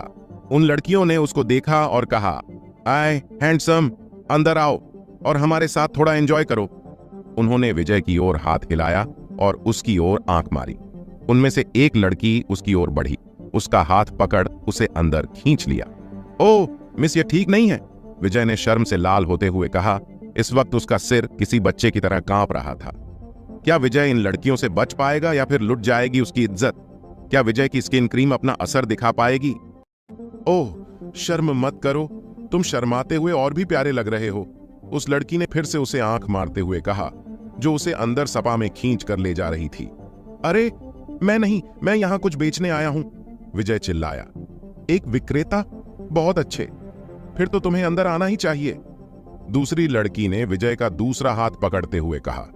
विजय का चेहरा पके हुए सेब की तरह लाल हो गया था। उसका शरीर कठोर और उसके नियंत्रण से बाहर हो रहा था। तुम क्या बेच रहे हो हैंडसम? उसके लेफ्ट साइड वाली लड़की ने पूछा। अरे कुछ ब्यूटी क्रीम, कॉस्मेटिक्स, विजय ने कहा। यह लगाने के लिए फ्री है। फ्री? फिर तो मैं एक बार ट्राई जरूर करूंगी, दूसरी लड़की ने मुस्कुराते हुए कहा। बात करते करते वो लोग अंदर सपा में घुस गए। वो अभी अंदर घुसे ही होंगे कि तभी सपा के बाहर रोड पर ब्रेक लगने की तेज आवाज सुनाई पड़ी। उसके बाद काफी सारे लोग एक एक करके अंदर घुस गए। हिलना मत, जमीन पर अभी बैठो, पुलिस, घुटनों पर बैठो। इतना कहते ही विजय के सिर पर किसी अपराधी को धर दबोचने के लिए किया गया वार हुआ। क्या ये लोग मुझे भी गिरफ्तार करने वाले हैं? विजय घबरा गया था। वह मुड़कर सीधे बाहर निकलने वाला था, तभी पुलिस अधिकारियों का एक समूह सामने के दरवाजे से अंदर आया और भेड़ियों के झुंड की तरह उन सभी को धर दबोच लिया। उसके बगल में घुटनों के बल बैठी दोनों लड़कियां घबराकर चिल्लाने लगीं। अपना मुंह बंद करो, चुपचाप जमीन पर बैठे रहो, तुम लोगों को समझ नहीं आ रहा क्या? एक पुलिस वाले ने विजय और उसके साथ घुटनों के बल बैठी दोनों लड़कियों से चिल्लाते हुए कहा, हवलदार साहब, ये मेरा काम नहीं है, मैं यहाँ लड़कियों के लिए नहीं आया हूँ। विजय ने एक हाथ उठाते हुए धीमी दबी हुई आवाज में कहा। हाँ, तुम पहले से ही यहाँ हो, तुम लड़कियों के लिए नहीं तो यहाँ कोई नाटक देखने आए हो। ओह, तुम तो अभी बहुत यंग दिख रहे हो। वाह लड़के, तुम तो खिलाड़ी निकले, एक पुलिस वाले ने उसका मजाक उड़ाते हुए कहा। मैंने तुम्हारे जैसे बहुत लड़के देखे हैं, पहले तो वो ये गलत काम करने आते हैं और पकड़े जाने पर यही डायलॉग बोलते हैं। उस पुलिस वाले ने फिर से कहा। हवलदार साहब, वाक्य मैं निर्दोष हूं, मेरी बात का यकीन तो करो, विजय ने कहा। नीचे बैठे रहो। पुलिस वाले ने विजय पर हमला किया और उसे फर्श पर पटक दिया। फर्श पर पटके जाने से विजय के तन बदन में आग लग गई। उसके अंदर गुस्से का ज्वालामुखी फूट गया, मगर वो सबके सामने एक पुलिस वाले को नहीं मार सकता था। एक पुलिस अधिकारी पर हमला करना एक बड़ा अपराध था, इसलिए वो गुस्से की घूंट पी शांत रहा। हमें माफ कर देना, हमारी वजह से तुम भी फंस गए, उन दोनों लड़कियों ने उससे माफी मांगते हुए कहा। OMG, मैं इतना अनलकी क्यों हूं? विजय ने मजबूरी भरी सांस छोड़ते हुए कहा। उसे लगा कि उसके लिए सब कुछ खत्म हो गया है। उसके पास अपनी बेगुनाही साबित करने का कोई तरीका नहीं था। पुलिस वालों ने सपा के बाकी हिस्सों पर छापा मारा। हर तरफ से चिल्लाने की आवाजें सुनाई दे रही थीं। कुछ लोग बिना कपड़े पहने ही कमरों से बाहर निकल आए थे। पुलिस ने उन सभी को फर्श पर धर दबोचा था। ओह, इतने सारे लोग! विजय ने अंदर से आते हुए नंगे अर्धनगे लोगों को हैरान होते हुए देख कहा। तभी उसने बाहर से आते हुए कदमों की आवाज सुनी, जो इस वक्त अंदर की ओर ही आ रहे थे। विजय ने यह देखने के लिए पीछे मुड़कर देखा, आखिर कौन आ रहा है, मगर पीछे देखने पर तो वो वहां एकटक देखता ही रह गया। बाहर से एक फीमेल ऑफिसर अंदर आई। उसने पुलिस की वर्दी पहनी हुई थी, जिसका चेहरा कोमल, गोल और थोड़ी तेज थी। उसकी भौहें थोड़ी पतली थीं और उसके होंठ आकर्षक थे, जिसकी सुंदरता ने उसकी आत्मा तक को छू लिया था। उसका रंग बर्फ की तरह सफेद था। उसके लंबे सीधे बाल खुले हुए थे और चलते चलते धीरे धीरे झूल रहे थे। उसका फिगर एकदम मेंटेन किया गया हुआ था। उसके पैर लंबे और पतले थे, जिसे देख कोई भी आदमी उसे अपना दिल दे बैठे। उसने पहनी पुलिस ड्रेस फैशनेबल और यहां तक कि आकर्षक लग रही थी। विजय अकेला नहीं था जो उसे दरवाजे से अंदर आते हुए देख रहा था, बल्कि इस वक्त एक मर्दों के समूह की नजरें भी उसे ही घूर रही थीं। उसे देख सभी मर्दों की आंखें चौंधिया रखी थीं। शायद उन्होंने इस पहले इतनी हसीन फीमेल ऑफिसर नहीं देखी थी। ओह, क्या कमाल है, उसका फिगर तो देखो। उन गंदे मर्दों के ग्रुप से एक आदमी ने अपने बगल वाले से कहा, अगर मुझे इसके पैरों को सहलाने का मौका मिलता है तो मैं अगले 10 वर्षों तक इसका गुलाम बनकर रहूंगा। दूसरे आदमी ने उसको जवाब देते हुए कहा। इस वक्त उन लोगों की लार टपक रही थी। उनको देख उस फीमेल ऑफिसर की बोहें सिकुड़ गई और घृणा वाले एक्सप्रेशंस के साथ कहा, तुम सब गंदी नाली के कीड़े हो, कचरा कहीं के। लेकिन जब उस फीमेल ऑफिसर ने उन सभी जमीन पर झुके हुए लोगों को देखा, तभी उसकी नजर विजय के ऊपर आकर रुक गई। उसकी भौहें और भी खड़ी हो गई। आजकल बच्चे क्या सीख रहे हैं, इतनी कम उम्र में बड़ों का खेल खेल रहे, उसने कहा। विजय ने महसूस किया उस पर गलत आरोप लगाया जा रहा था। उसने तो कुछ भी गलत नहीं किया था, लेकिन फिर भी उसे फंसाया जा रहा था। मैंने कुछ नहीं किया, मैं तो सिर्फ यहां कुछ बेचने आया था। अच्छा, तुमने कहा और मैंने तुम पर विश्वास कर लिया, उस फीमेल ऑफिसर ने हंसते हुए कहा। फिर उस फीमेल ऑफिसर ने अंदर घुसकर सब कुछ अच्छे से देखा, कहीं कोई बचा तो नहीं। कुछ ही देर में वहां सन्नाटा छा गया। पुलिस का एक समूह लोगों के एक समूह को बाहर लेकर जाने लगा। उठो और चलना शुरू करो, एक पुलिस कांस्टेबल ने विजय सहित उन लोगों के समूह पर चिल्लाया। हवलदार साहब, विजय उठ खड़ा हुआ और हवलदार को समझाने की कोशिश करने लगा। चुप रहो, अगर तुम्हें कुछ कहना है तो पुलिस स्टेशन जाकर अपना बयान देना, उस कांस्टेबल ने विजय पर चिल्लाते हुए कहा। अब विजय के पास चुपचाप चलने के अलावा कोई और चारा नहीं था। इनमें से कोई भी पुलिस ऑफिसर उसकी बात सुनने को तैयार ही नहीं था। जब पुलिस वालों ने उन सभी लोगों को पकड़ लिया तो वो लोग उनको वहां से पुलिस स्टेशन के लिए बाहर ले जाने लगे। वो फीमेल ऑफिसर इस वक्त दरवाजे पर खड़ी थी। उसके चेहरे पर हिमंदी की तरह ठंडे भाव थे, मगर इससे उन मर्दों के समूह का उत्साह कम नहीं हुआ। उनकी उत्सुक आंखें तो उस फीमेल ऑफिसर के घुमावदार शरीर पर टकटकी लगा रही थीं, और वो लोग वहशी जानवरों की तरह आवाजें निकालने लगे। तुम लोग क्या कर रहे हो, चुपचाप चलो, एक कांस्टेबल ने उन लोगों को धक्का मारते हुए कहा। तभी विजय को किसी ने पीछे से धक्का मारा और वो उन लोगों के बीच से आगे आ गया। जब उस फीमेल ऑफिसर ने उसको देखा तो उसकी आंखें छोटी हो गईं। क्योंकि उसे लगा यह भी उन्हीं लोगों में से है जो अभी उसे देख जानवरों की तरह चिल्ला रहे थे। जब विजय ने उसकी आंखों को अपने ऊपर महसूस किया तो वो आंखें चुराते हुए दूसरी ओर देखने लगा। जैसे ही विजय की आंखें दूसरी ओर घूमी, उसे अपनी आंख के कोने से दिखा एक आदमी भीड़ से निकल उस फीमेल ऑफिसर पर चाकू से वार करने वाला था। जब सभी पुलिस वालों की भी उस आदमी पर नजर गई, उनके हाव भाव बदल गए, मगर अब बहुत देर हो चुकी थी।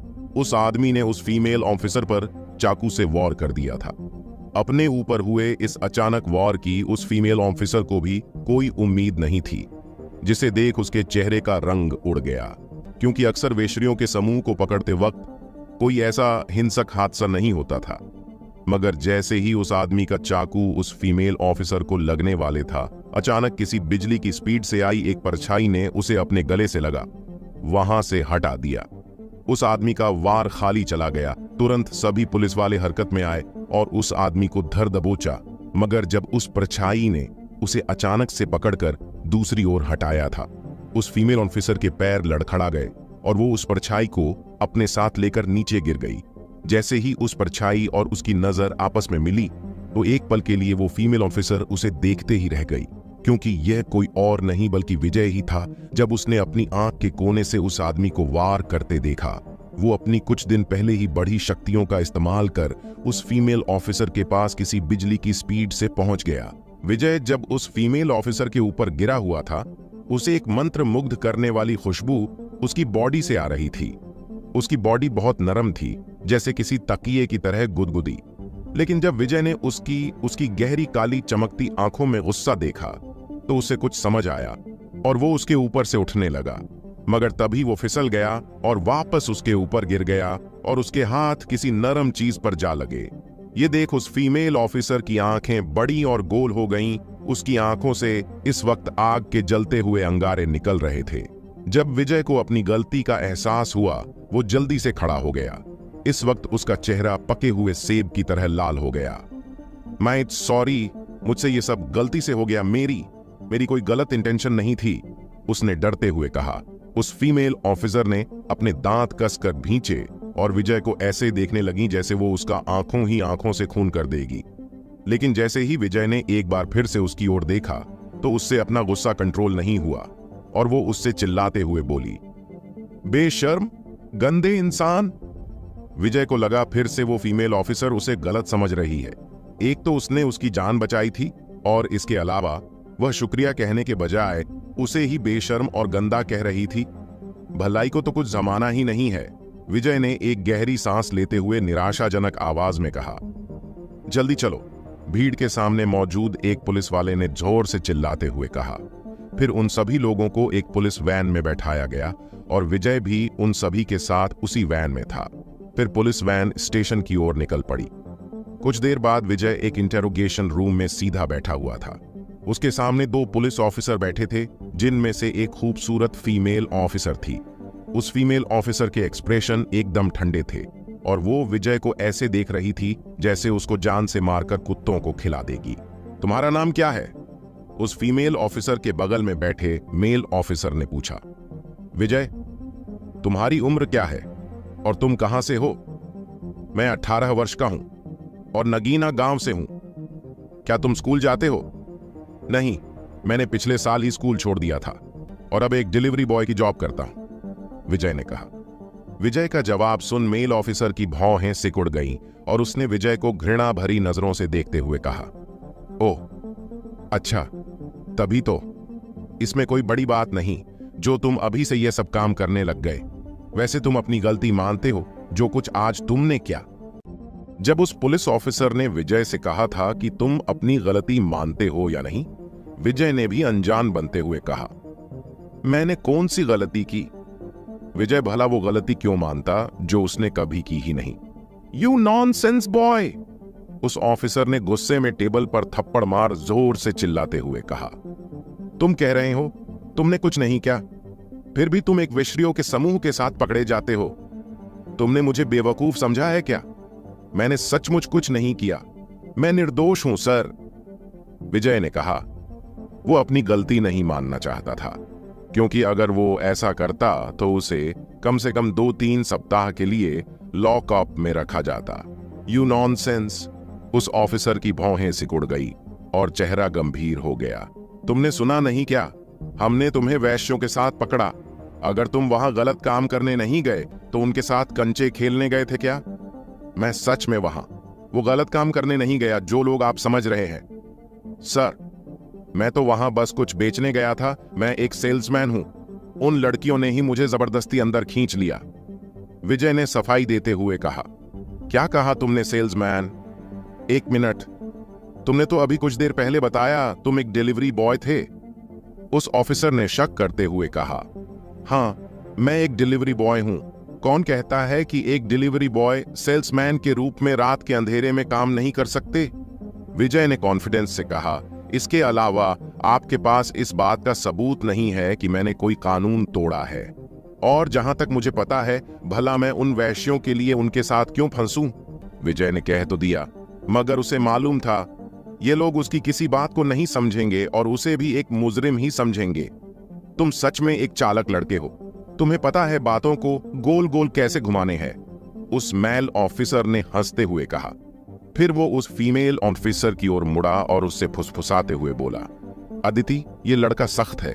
ऐसा लगता है कि हमारे पास जो कुछ है उससे हम इसे बंद नहीं कर पाएंगे। अदिति के भाव इस वक्त बर्फ की तरह ठंडे थे।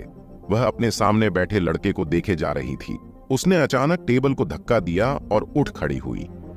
उसने एक कठोर नजर से विजय की ओर देखा जो नीचे बैठा था।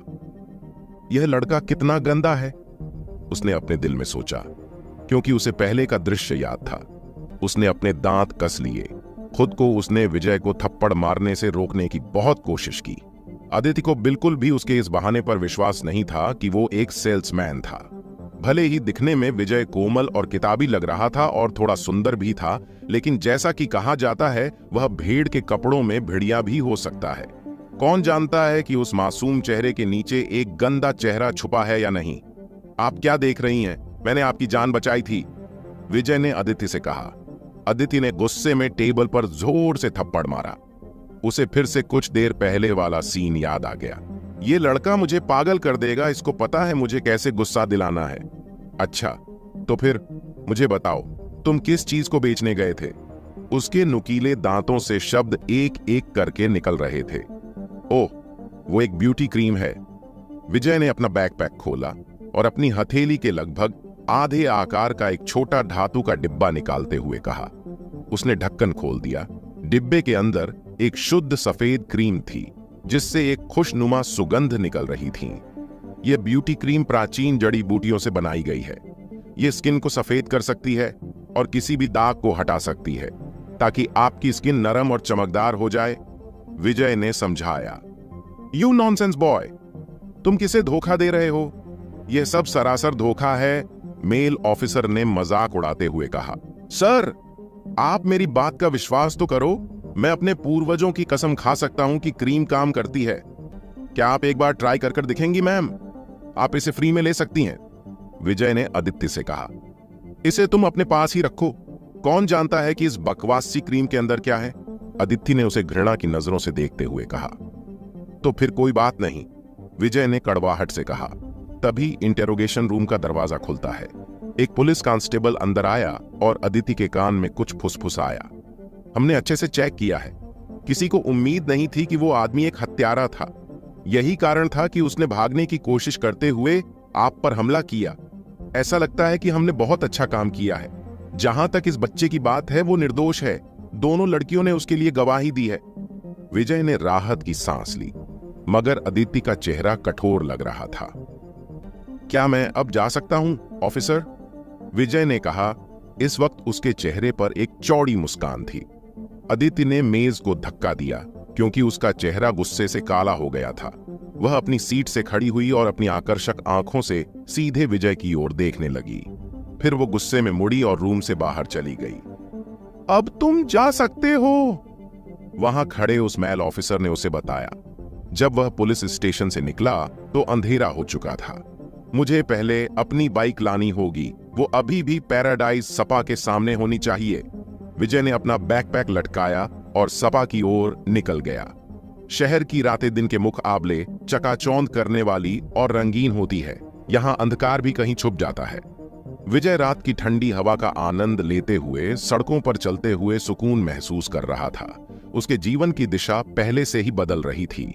जब तक वो इस सुहाने सफर पर चलता रहेगा, उसे इज्जत और पैसा दोनों की कभी कमी नहीं होगी। वो इन्हीं सोच विचार में सड़क पर तेजी से अपनी मंजिल की ओर बढ़े जा रहा था। लेकिन तभी उसे चलते चलते किसी की आवाज सुनाई दी। ब्यूटीफुल गर्ल, कहाँ जा रही हो? आओ थोड़े हमारे साथ भी मजे कर लो। कुछ लोगों की हंसी से भरी आवाज सुनाई दी। उन लोगों के इंटेंशंस कुछ अच्छे नहीं लग रहे थे।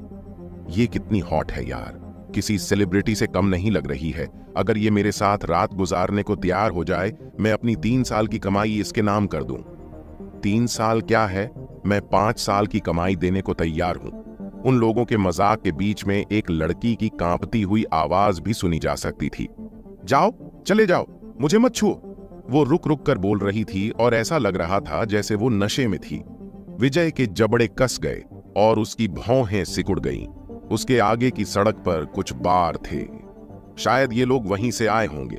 विजय हमेशा से एक अच्छा लड़का रहा है। वो अपने सामने किसी को तंग करते हुए देखना बर्दाश्त नहीं कर पाता था। पिछली बार भी वो इसी दयालुता के चलते हॉस्पिटल में एडमिट हुआ था।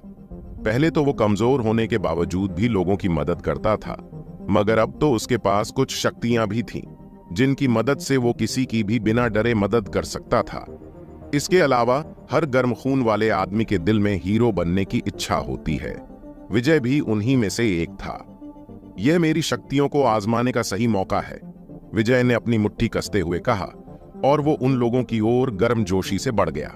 बहुत जल्द उसने एक लड़की को लड़खड़ाते हुए देखा। उसके बाल बिखरे हुए थे, जिस वजह से वो उसका चेहरा नहीं देख पा रहा था। हालांकि उसका कामुक शरीर बहुत लुभावना था। उसका फिगर अच्छे से वेल मेंटेन था। उसने एक काली वेस्टर्न जैकेट और एक टाइट मिनी स्कर्ट पहनी हुई थी, जिसमें उसके शरीर के कर्व दिखाई दे रहे थे। उसके लंबे और सीधे पैर काले पैंटीहॉज में थे। उसने पैरों में हाई हील्स पहनी हुई थी, जो 7 या 8 सेंटीमीटर लंबी थी। वो लड़की बिल्कुल नशे में धुत थी और मुश्किल से अपना बैलेंस बनाए हुए थी। उसके पीछे 5-6 आदमी थे। वे गुंडों की तरह कपड़े पहने हुए थे और कहीं से भी अच्छे इंसान तो नहीं दिख रहे थे। ध्यान से चलो ब्यूटीफुल गर्ल, कहीं गिर मत जाना। रुको, हम तुम्हारी मदद करते हैं। तुम जानती नहीं मैं कौन हूं? I am golden spear. चलो मेरे साथ, आज रात हम मिलकर मजे करेंगे। ये गोल्डन स्पीयर नाम का आदमी शायद उन लोगों का लीडर था। वो फिर अश्लील ढंग से मुस्कुराया और उस लड़की की ओर हाथ बढ़ाने लगा। रुको! सड़क पर एक झोर की आवाज सुनाई दी। वो लीडर डर गया और उसने अपना हाथ पीछे हटा लिया। वो हैरान था, आखिर इस वक्त वहां कौन आ गया। उसने चारों ओर देखा, तभी उसको सामने से आता एक यंग लड़का दिखाई दिया। ये मूर्ख कहां से आया? शायद इस लड़की को बचाकर हीरो बनना चाहता है। ये मजेदार है।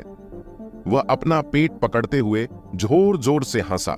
उसके पीछे खड़े सभी गुंडे भी हंसने लगे। इस बेवकूफ लड़के के दिमाग में कहीं कोई दिक्कत तो नहीं? शायद इसके दिमाग में गोबर भरा हुआ है। अपनी ओर आ रहे लड़के का मजाक उड़ाते हुए उन गुंडों ने कहा। उन गुंडों को देख ऐसा लग रहा था जैसे वो सभी 25-30 के रहे होंगे और उन्होंने गैंगस्टरों की तरह कपड़े पहने थे। उनके लीडर ने एक टाइट लेदर जैकेट पहनी हुई थी और उसके बाल पीले रंग के थे। उसकी आंखें झुकी हुई थीं और अश्लील नजर आ रही थीं। उस लीडर ने विजय की ओर देखा और हंसते हुए कहा, बच्चे अपने काम पर ध्यान दें। आज मेरा मूड अच्छा है और मैं अपने हाथों को गंदा नहीं करना चाहता। वो फिर अपने आदमियों की ओर मुड़ा और उनको आदेश देते हुए कहा, जाओ जल्दी इस लड़की को पकड़ो और अपने अड्डे पर लेके चलो। अपने बॉस का आदेश सुनते ही अन्य गुंडों ने उत्साह से अपनी हथेलियों को रगड़ा और उस लड़की की ओर बढ़ने लगे। रुको! विजय ने चिल्लाते हुए कहा और उन लोगों की ओर भागने लगा। उसे मत छूना, गंदी नाली के कीड़ों! बच्चे अपने काम से काम रख, वरना तुम यहां से जिंदा बचकर नहीं जाओगे। एक गुंडे ने अपनी बाजू ऊपर की ओर मोड़ते हुए कहा, लेकिन विजय को अभी भी खुद की ओर आते देख उस गुंडे का चेहरा सख्त और डरावना हो गया और उसने विजय पर एक जोरदार मुक्के से वार किया। उस मुक्के में बहुत ताकत थी और वो किसी बिजली की स्पीड से हवा को चीरते हुए विजय की तरफ बढ़ रहा था। इस मुक्के की ताकत को देख एक आम आदमी घबरा कर बेहोश हो जाता, लेकिन विजय अब कोई सिंपल लड़का नहीं रहा था। जब गुंडे ने अपनी मुट्ठी उठाई तो वो डरने की बजाय खुश दिखाई दे रहा था। अपनी ओर बढ़ते उस ताकतवर मुक्के को देख उसने भी अपनी मुट्ठी कसकर बंद की। बेवकूफ बच्चे, वो गुंडा मुस्कुराया, क्योंकि वो दिखने में काफी हट्टा कट्टा था। उसकी हाइट कम से कम 6 फुट की होगी। विजय तो उसके सामने एक दुबला पतला सा जवान लड़का था। क्या विजय अपनी बढ़ी हुई शक्तियों की मदद से इन गुंडों को मार पाएगा? दोनों की मुट्ठी एक दूसरे से टकरा गई। मुट्ठियों के टकराते ही उस गुंडे के चेहरे का रंग उड़ गया और वो एक जगह जमा का जमा रह गया। उसकी आंखें फट की फटी रह गईं। अब उसके चेहरे पर दर्द साफ देखा जा सकता था। उसके माथे से पानी भी टपकने लगा था। आह! उसकी दर्द भरी चीख शांत रात में चारों ओर फैल गई। वो आदमी कुछ कदम पीछे हटते हुए एक कार से जा टकराया। कार से टकराने के तुरंत बाद उसने अपना दाहिना हाथ पकड़ लिया और दर्द की वजह से कांपने लगा। इस वक्त उस गुंडे की आंखों में विजय को देख डर साफ साफ देखा जा सकता था। उसको ऐसा महसूस हो रहा था जैसे उसने किसी राक्षस को देख लिया हो। बाकी गुंडे उसकी ये हालत देख हैरान दिख रहे थे। उन लोगों को अपनी आंखों पर विश्वास नहीं हो रहा था। एक 17 या 18 वर्षीय जवान लड़के ने एक हट्टे कट्टे आदमी को केवल एक मुक्के से हरा दिया था। तू हमारे साथ मजाक कर रहा है ना? पीले बाल वाले गुंडे ने अविश्वास से अपनी आंखें रगड़ते हुए उस आदमी से पूछा। अपने मुक्के का उस आदमी पर इतना गहरा असर देख विजय खुद हैरान था। उसने तो पहाड़ी पर जाकर अपनी ताकत का टेस्ट किया था, मगर आज पहली बार उसने अपनी ताकत का असर किसी इंसान पर देखा था। हाँ भाई, तुम लोग अभी भी लड़ना चाहते हो या फिर चुपचाप यहां से पतली गली पकड़ निकल जाओगे? विजय ने उनसे मजे लेते हुए पूछा। अब उसे किसी से डरने की जरूरत नहीं थी। बच्चे, तू होता कौन है मुझे धमकी देने वाला? जब तू पैदा भी नहीं हुआ होगा तब से मैं इन इलाकों पर राज कर रहा हूं और तू मुझसे लड़ना चाहता है? मुझसे से तुझे शायद पता नहीं गोल्डन स्पेयर किस बला का नाम है। फिर उस गोल्डन स्पेयर नाम के आदमी ने अपनी पीठ से एक स्विच ब्लेड निकाला और विजय पर अटैक करने के लिए बढ़ा। उसके पीछे सभी गुंडों ने भी अपने अपने ब्लेड निकाले और उस पर अटैक करने के लिए आगे बढ़ने लगे। बच्चे, आज तुम्हें कोई नहीं बचा सकता। गोल्डन स्पेयर नाम के गुंडे का चेहरा सख्त था। उसने विजय की छाती पर ब्लेड घोंपने के लिए अपना हाथ उठाया। विजय ब्लेड को देखकर थोड़ा घबरा गया, क्योंकि पिछली बार भी वो एक चाकू की वजह से ही हॉस्पिटल में आधे महीने के लिए एडमिट रहा था। लेकिन उसने तुरंत अपनी घबराहट को छोड़ उन सभी पर फोकस किया और अपने तेज रिफ्लेक्स की मदद से सभी गुंडों की पोजीशन को एक बार अच्छे से देखा। जैसे ही गोल्डन स्पेयर नाम के गुंडे की ब्लेड उसे लगने वाली थी, उसने अपने पैरों को ट्विस्ट किया और ब्लेड लगने से बच गया। लेकिन उसने फिर से एक बार अपने पैरों को ट्विस्ट किया और किसी बिजली की स्पीड से गोल्डन स्पेयर के छुरे वाले हाथ को पकड़ लिया और उस हाथ को किसी रबर बैंड की तरह मोड़ दिया। हर किसी को हड्डी टूटने की आवाज सुनाई दी और उसके तुरंत बाद एक दिल दहला देने वाली दर्द भरी आवाज सुनी, ब्रो डैनी।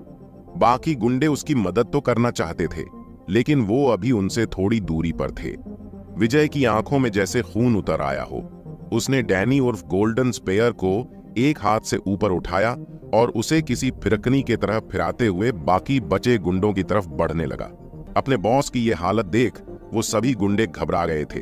तभी फिरता हुआ डैनी एक गुंडे के ऊपर आकर गिरा और वो गुंडा गिरकर बेहोश हो गया। विजय बचे गुंडों की ओर ऐसे झपटा जैसे कोई बाघ किसी भेड़ों के झुंड पर झपट रहा हो। अगले ही पल लात घूंसों के पड़ने की आवाजें गूंजने लगीं। लगभग 2 मिनट बाद सभी गुंडे बच्चों की तरह रोते हुए फर्श पर बिखरे पड़े थे। ओह, मजा आ गया आज तो, विजय ने अपने हाथों को झटका और एक गहरी सांस छोड़ते हुए बोला। उन सभी गुंडों ने रोना छोड़ एक दूसरे को सहारा देकर खड़ा किया। एक पल के लिए विजय की आंखों में देखा, जिन्हें देख उनके सारे शरीर में कंकपी दौड़ गई और उन्होंने डरते और अटकते हुए कहा, यह लड़का इंसान नहीं है बल्कि इंसान के भेष में हैवान है। इतना कह वो सभी के सभी वहां से ऐसे दुम दबाकर भागे जैसे कोई कुत्ता शेर को देखकर भाग रहा हो। यार कैसे गुंडे थे, इतनी जल्दी भाग गए? अभी तो मजा आना चालू हुआ था, विजय ने कहा और उन लोगों के वहां से भागने के बाद पीछे मुड़कर देखा। पीछे वो लड़की नशे में धुत लड़खड़ाते हुए एक कार का सहारा लेकर खड़ी थी और ऐसा लग रहा था कि वो किसी भी टाइम गिर सकती थी। विजय एक पल के लिए हिचकिचाया, लेकिन फिर भी आगे बढ़ गया। अरे मिस, आप ठीक तो हैं? उसने उस लड़की को सहारा देने के लिए एक हाथ आगे बढ़ाते हुए कहा, लेकिन उस लड़की ने उसका हाथ झटकते हुए कहा, नहीं, मुझे मत छुओ, चले जाओ। फिर वो तेज तेज किसी बच्चे की तरह खिलखिलाकर हंसने लगी। विजय के हाथ को दूर धकेलते वक्त वो आधी मुड़ गई थी। विजय को उसकी आकर्षक साइड प्रोफाइल दिखाई दी। उसकी स्किन बिल्कुल किसी हाथी के दांत की तरह सफेद, उसके मंत्रमुग्ध करने वाले लाल होंठ, लंबी सीधी नाक, उसकी पतली फीनिक्स आंखें। सच में इस लड़की को शायद ऊपर वाले ने फुर्सत में बनाया था। इस वक्त उसके काले घने लंबे बाल चांद की चांदनी रोशनी में इधर उधर लहरा रहे थे। उसकी खूबसूरती देख विजय की एक पल के लिए सांसें रुक गई थी। आज मेरे साथ क्या हो रहा है? एक दिन में दो खूबसूरत लड़कियों से सामना, विजय ने खुद से कहा। आज से पहले सड़कों पर चलते टाइम उसे कभी भी एक सुंदर लड़की की छाया तक नहीं मिली, और आज तो दो लड़कियों से सामना हो गया।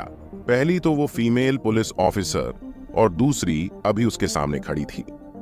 ये दोनों लड़कियां ही एक से बढ़कर एक खूबसूरत थीं। दोनों की अपनी अपनी यूनिक पर्सनैलिटी थी। तभी उसके सामने खड़ी लड़की के पैर लड़खड़ाए और वो नीचे गिरने लगी। मगर इससे पहले वो नीचे गिर पाती, विजय ने उसे कमर से पकड़ लिया। हेलो मिस, आप ठीक है? आपका नाम क्या है? आप रहती कहाँ हैं? विजय ने जोर से पूछा। उस लड़की ने कुछ बड़बड़ाया, मगर विजय को उसके बड़बड़ाने से कुछ भी समझ नहीं आया, क्योंकि वो लड़की नशे में धुत थी, जिसे खुद ही नहीं पता वो क्या कह रही थी। कुछ देर बाद उसने बड़बड़ाना भी बंद कर दिया और विजय की बाहों में ही सौ गई। विजय उस लड़की को आंखें फाड़ कर देखे जा रहा था, क्योंकि अब उसे समझ नहीं आ रहा था वो करे तो करे क्या। विजय उसे यूं ही सड़क पर भी नहीं छोड़कर जा सकता था। विजय को अगर उसके घर के बारे में पता होता, शायद वो उसे वहां छोड़ देता, मगर उसे उसके घर का भी नहीं पता था। फिर मैं इसे एक होटल के कमरे में छोड़कर आ जाता हूं, वो केवल बस यही कर सकता था। विजय फिर उसे सहारा देकर पास ही की होटल में लेकर जाने लगा। उनसे लगभग 100 मीटर दूर एक होटल थी। होटल पहुंच विजय उसे गोद में उठाता है और एक रूम में ले जाता है। रूम में घुसने के बाद विजय ने उसे बेड पर फेंक दिया। फिर उस लड़की ने बेड पर पड़े पड़े ही कहा, गर्मी, यहाँ इतनी गर्मी क्यों है? वो नशे में बड़बड़ा रही थीं। फिर वो अपने कपड़े उतारने लगी। मिस, आप क्या कर रही हैं? विजय ने घबराते हुए कहा। जब वो अगले दिन उठती है और खुद को बिना कपड़ों के होटल रूम में पाती, पता नहीं वो खुद से कैसे नजरें मिला पाती। विजय ने फिर पास में पड़ा कंबल उठाया और उसको अच्छे से ढक दिया। वो लड़की कंबल पकड़ते हुए पलट गई, फिर एक बार फिर से सो गई। उसको सोते देख विजय ने एक राहत की सांस ली और फिर सोफे पर बैठ गया। विजय उसको होटल रूम में अकेला छोड़कर नहीं गया और सुबह तक उसके होश में आने का इंतजार करने लगा। फिर उसने अपना बैकपैक खोला, कुछ औषधीय जड़ी बूटियों को निकाला और आध्यात्मिक तरल बनाना शुरू कर दिया। सुबह की चमकती धूप पर्दे में दरारों से होते हुए कमरे में आ रही थी, जिससे कमरा हल्का हल्का सा रोशन हो रखा था। विजय बिस्तर पर पैर मोड़कर बैठा था। वो पूरी रात आध्यात्मिक तरल बना रहा था। इस वक्त उसका शरीर भी ज्ञान चक्र की रोशनी से चमक रहा था, लेकिन वो अभी भी ज्ञान चक्र के फर्स्ट लेवल पर था। ज्ञान चक्र 3 लेवल्स में बटा हुआ था, फर्स्ट लेवल, सेकंड लेवल और थर्ड लेवल। ज्ञान चक्र के फर्स्ट लेवल में होने के बावजूद भी उसे कमजोर माना जा सकता था, क्योंकि वो जादू टोना करने या ताबीज बनाने में सक्षम नहीं था। इन तकनीकों के लिए उसे कम से कम ज्ञान चक्र के सेकंड लेवल और थर्ड लेवल पर महारत हासिल करनी पड़ती। उसने अंदाजा लगाया, शक्तियां बढ़ाने की इस स्पीड से वो बस कुछ और महीनों में सेकंड लेवल पर पहुंच जाएगा। विजय ने अपनी आंखें खोली जब उसने अपने चेहरे पर सूरज की रोशनी की किरण महसूस की। सुबह हो चुकी है, विजय ने उबासी ली और अंगड़ाई काटी। पूरी रात ना सोने के बावजूद भी वो अच्छे मूड में था। फिर उसने खिड़कियों पर लगे सभी पर्दे हटा दिए। सुबह की धूप सुकूनदायक महसूस हो रही थी। उसने मुड़कर देखा कि दूसरे बिस्तर पर कंबल के नीचे कुछ हलचल हुई। फिर कंबल के नीचे से एक सिर निकला। एक जोड़ी हाथों ने नींद भरी आंखों को मसला। एक लड़की उठी और अपनी बाहों को फैलाते हुए जम्हाई ली। बाहों को फैलाने से उसको ढकने वाला कंबल नीचे गिर गया। कंबल नीचे गिरते ही एक अद्भुत दृश्य दिखा। उस लड़की की पतली कमर पानी के सांप की तरह चमक रही थी। जैसे जैसे वो इधर उधर अंगड़ाई ले रही थीं, उसकी पतली कमर भी सांप की तरह इधर उधर लहरा रही थी। वो सुबह की धूप में किसी कलाकृति की तरह चमक रही थी। उसकी आलसी हरकतें उसे और भी आकर्षक बना रही थीं। विजय ने बिना पलक झपकाए उसकी ओर देखा। उसने महसूस किया कि उसकी नाक गर्म हो गई थी और लगभग खून निकलने ही वाला था। वो लड़की इस सब से बेखबर, बिना दुनिया की परवाह किए अंगड़ाई लेते हुए जम्हाई ले रही थी। लगभग 10 सेकंड बाद उसे एहसास हुआ कि कुछ तो ठीक नहीं था। उसने मुड़कर देखा कि विजय खिड़की के पास खड़ा है। फिर उसने अपने शरीर को देखा। उसका आकर्षक चेहरा पीला पड़ गया और उसने एक जोरदार चीख मारी। यू हफ्शी जानवर, तुमने मेरे साथ क्या किया? उसने कंबल को पकड़कर अपने शरीर के चारों ओर लपेट लिया। उसके चेहरे पर घबराहट और असहायता के भाव था। वो मानसिक रूप से टूटने की कगार पर थी। क्या उसकी इज्जत, जो उसने इतने सालों से सुरक्षित रखी थी, इतनी लापरवाही से खो गई थी? विजय ने जल्दबाजी में समझाया, मिस, आप गलत सोच रही हैं। मैंने कुछ नहीं किया। मैं कल एक बार के पास से गुजर रहा था जब मैंने कुछ गुंडों को आपको परेशान करते देखा, इसलिए मैंने उनका पीछा किया। मैंने आपको घर वापस भेजने के बारे में भी सोचा था, लेकिन आप बेहोश हो गई थी। मुझे नहीं पता था कि आप कहाँ रहती हो, इसलिए मैं आपको यहाँ ले आया। मैंने वास्तव में कुछ नहीं किया। आपने अपने कपड़े खुद ही उतारे थे। विजय की सारी बातें सुनकर उस लड़की के चेहरे के भाव थोड़े शांत हो गए थे। उसने धीरे से सांस ली। उसे अपने शरीर के साथ कुछ गलत हुआ भी महसूस नहीं हो रहा था। उसने याद करने की कोशिश की कि पिछली रात को क्या हुआ था। उसे सब कुछ याद आ गया था। विजय ने जो कुछ बताया था वो सब सच था। जब उसे खुद ही कपड़े उतारने की बात याद आई, उसने अपना सिर नीचे झुका लिया। उसका चेहरा गुस्से में लाल हो रहा था। I am sorry. उसकी आवाज मच्छर की आवाज जैसी धीमी थी। इट्स ओके, विजय ने अजीब ढंग से कहा। फिर उन दोनों के बीच एक अजीब सी खामोशी छा गई। क्या तुम थोड़ी देर के लिए पीछे पलट सकते हो? उस लड़की ने अपना सिर ऊपर उठाया और लगभग रिक्वेस्ट करते हुए कहा, ओके। विजय तुरंत दूसरी ओर मुड़ गया। उसके पीछे कपड़े पहनते हुए उस लड़की ने विजय से पूछा, कल रात जो तुमने मेरी मदद की उसके लिए थैंक्स। तुम अभी बहुत यंग हो। क्या तुम अभी भी एक स्टूडेंट हो? नहीं, मैं अब स्कूल नहीं जाता, मैं अब डिलीवरी करता हूं। विजय को यह बताते हुए अच्छा नहीं लग रहा था, क्योंकि स्कूल छोड़ना उसके सबसे बड़े रिग्रेट्स में से एक था। ओह, उसने विजय की बात सुनी, फिर आगे कुछ नहीं बोली। विजय के होंठ कस गए। उसने सोचा कि वो उसे नीचा दिखा रही होगी। वो देख सकता था कि ये लड़की एक हाई प्रोफाइल बैकग्राउंड से है। वो या तो अमीर थी या फिर अमीर लोगों से अच्छी से जुड़ी हुई थी और उस जैसे गरीब लोगों को घटिया नजरों से देखती होगी। हो गया, उस लड़की ने कुछ मिनट बाद कहा। विजय ने मुड़कर देखा तो उसकी आंखें चमक उठीं। उसके सामने मौजूद लड़की ने उस पर एक अलग ही छाप छोड़ी थी। उसने ठीक से कपड़े पहने हुए थे और साथ ही आकर्षक भी लग रही थी। उसकी सुंदरता को बयान करने के लिए शब्द नहीं थे। तंग मिनीस्कर्ट और काली पैंटीहॉज में वो पहले से भी ज्यादा आकर्षक लग रही थी।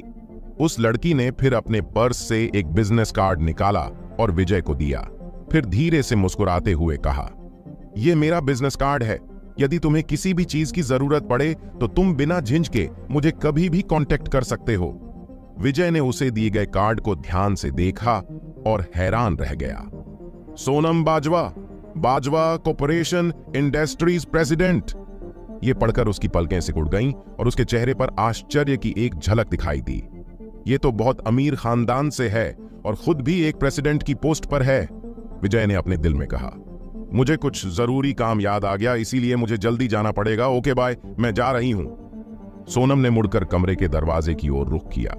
उसने कुछ कदम चलने के बाद चलना बंद कर दिया। फिर अपना हैंडबैग खोला और अपना पर्स निकाला। उसने 100 रुपए के नोटों का एक बंडल निकाला और उसे विजय को सौंप दिया। It's fine. विजय ने हाथ हिलाकर इशारा किया कि उसे पैसा नहीं चाहिए, बस इन्हें रख लो। कम से कम रूम रेंट समझकर ही रख लो। सोनम ने जोर देकर कहा। तो ठीक है। विजय ने यह सोचकर पैसे ले लिए कि उसे बुरा ना लगे। ठीक है, यह तुम्हारे लिए है। विजय ने अपने बैकपैक से ब्यूटी क्रीम की एक बोतल निकालकर उसे देते हुए कहा। यह क्या है? सोनम ने अपनी भौहें सिकोड़ी और डाउट करते हुए पूछा। यह हैंडमेड ब्यूटी क्रीम है जो हमारे पारिवारिक नुस्खों द्वारा बनाई गई है, विजय ने कहा। पारिवारिक नुस्खा?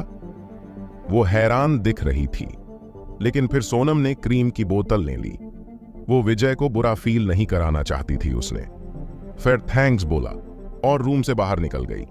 विजय ने उसको जाते हुए देखा, फिर उसने एक बार और उस बिजनेस कार्ड को अच्छे से देखा और उसे पॉकेट में रख लिया। ओ, मैं बाइक को कैसे भूल गया, विजय ने अपने माथे पर थप्पड़ मारते हुए कहा। उसे अभी अभी याद आया था कि उसकी 3 व्हीलर बाइक अभी भी पैराडाइज सपा के सामने खड़ी है। वो जल्दबाजी में सपा के सामने गया और पाया कि उसकी बाइक वहां से गायब थी। ओ नो, किस बास्टर्ड ने मेरी बाइक चुरा ली, विजय ने जोर से चिल्लाते हुए कहा। बाइक चोरी होने पर विजय ज्यादा परेशान नहीं हुआ, क्योंकि वैसे भी वो बाइक काफी पुरानी हो चुकी थी। उसने फिर आनंद जी की फोन कर बोल दिया कि वो आज छुट्टी पर रहेगा और बस पकड़कर अपने गांव की ओर निकल गया। वो अभी अभी घर पहुंचा था, तभी उसे मिस्टर मोहन का फोन आया। हेलो विजय, तुम अभी तक यहां क्यों नहीं आए? मैं तुम्हारा कब से इंतजार कर रहा हूं। बड़े भाई, मुझे सुबह सुबह कुछ जरूरी काम था जिसमें वक्त लग गया।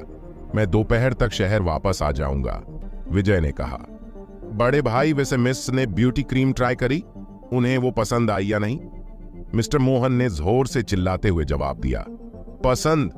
वो उसे यूज करने के बाद से ही लगभग पागल हो रखी है। पागल हो गई है? नहीं नहीं, सचमुच पागल नहीं हुई है। वो खुशी से पागल हुई है और तब से ही वो तुम्हारे आने का इंतजार कर रही है।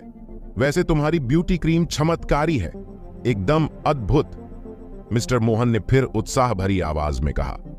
विजय, शायद तुम्हारे पूर्वज कोई चमत्कारी बाबा रहे होंगे जो उनके पास इतने अद्भुत नुस्खे थे। हा, विजय अजीब तरह से हंसा। उसके पूर्वज और चमत्कारी बिल्कुल भी नहीं, वो तो बस किसान थे। विजय, याद रखना, जब आओ कुछ और बोतल भी साथ लेकर आना। पैसों की टेंशन मत लेना, मैं तुम्हें पूरे पैसे दूंगा, मिस्टर मोहन ने शालीनता से कहा। ठीक है बड़े भाई, मैं जब शहर आऊंगा तो कुछ और बोतल लेते आऊंगा, विजय ने कहा और फिर फोन काट दिया। 1 बोतल, 2 बोतलें, 3 बोतलें। विजय ने वजन घटाने वाली हर्बल चाय की बोतल को गिना जो मेज पर एक कतार में खड़ी थी। कुल 20 बोतलें थीं। 20 बोतलें? मेरे पास बस इतना ही है, विजय घबराया। फिर वजन घटाने वाली हर्बल चाय की बोतलों को अपने बैकपैक में पैक किया। अगर वे 6,000 रुपए प्रति बोतल के हिसाब से बेचता है तो उसके पास 1,20,000 रुपए हो जाएंगे। और यह दूसरी औषधि, 1 बोतल, 2, 8 बोतलें, इतना ही काफी है।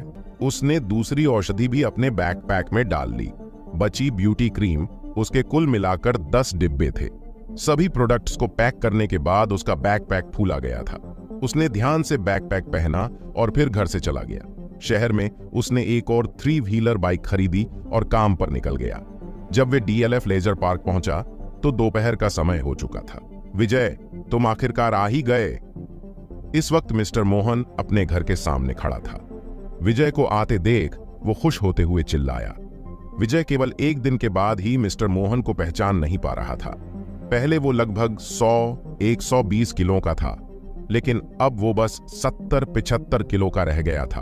उसके फेस पर भी कुछ बदलाव आए थे और वो पहले से अधिक सुंदर लग रहा था।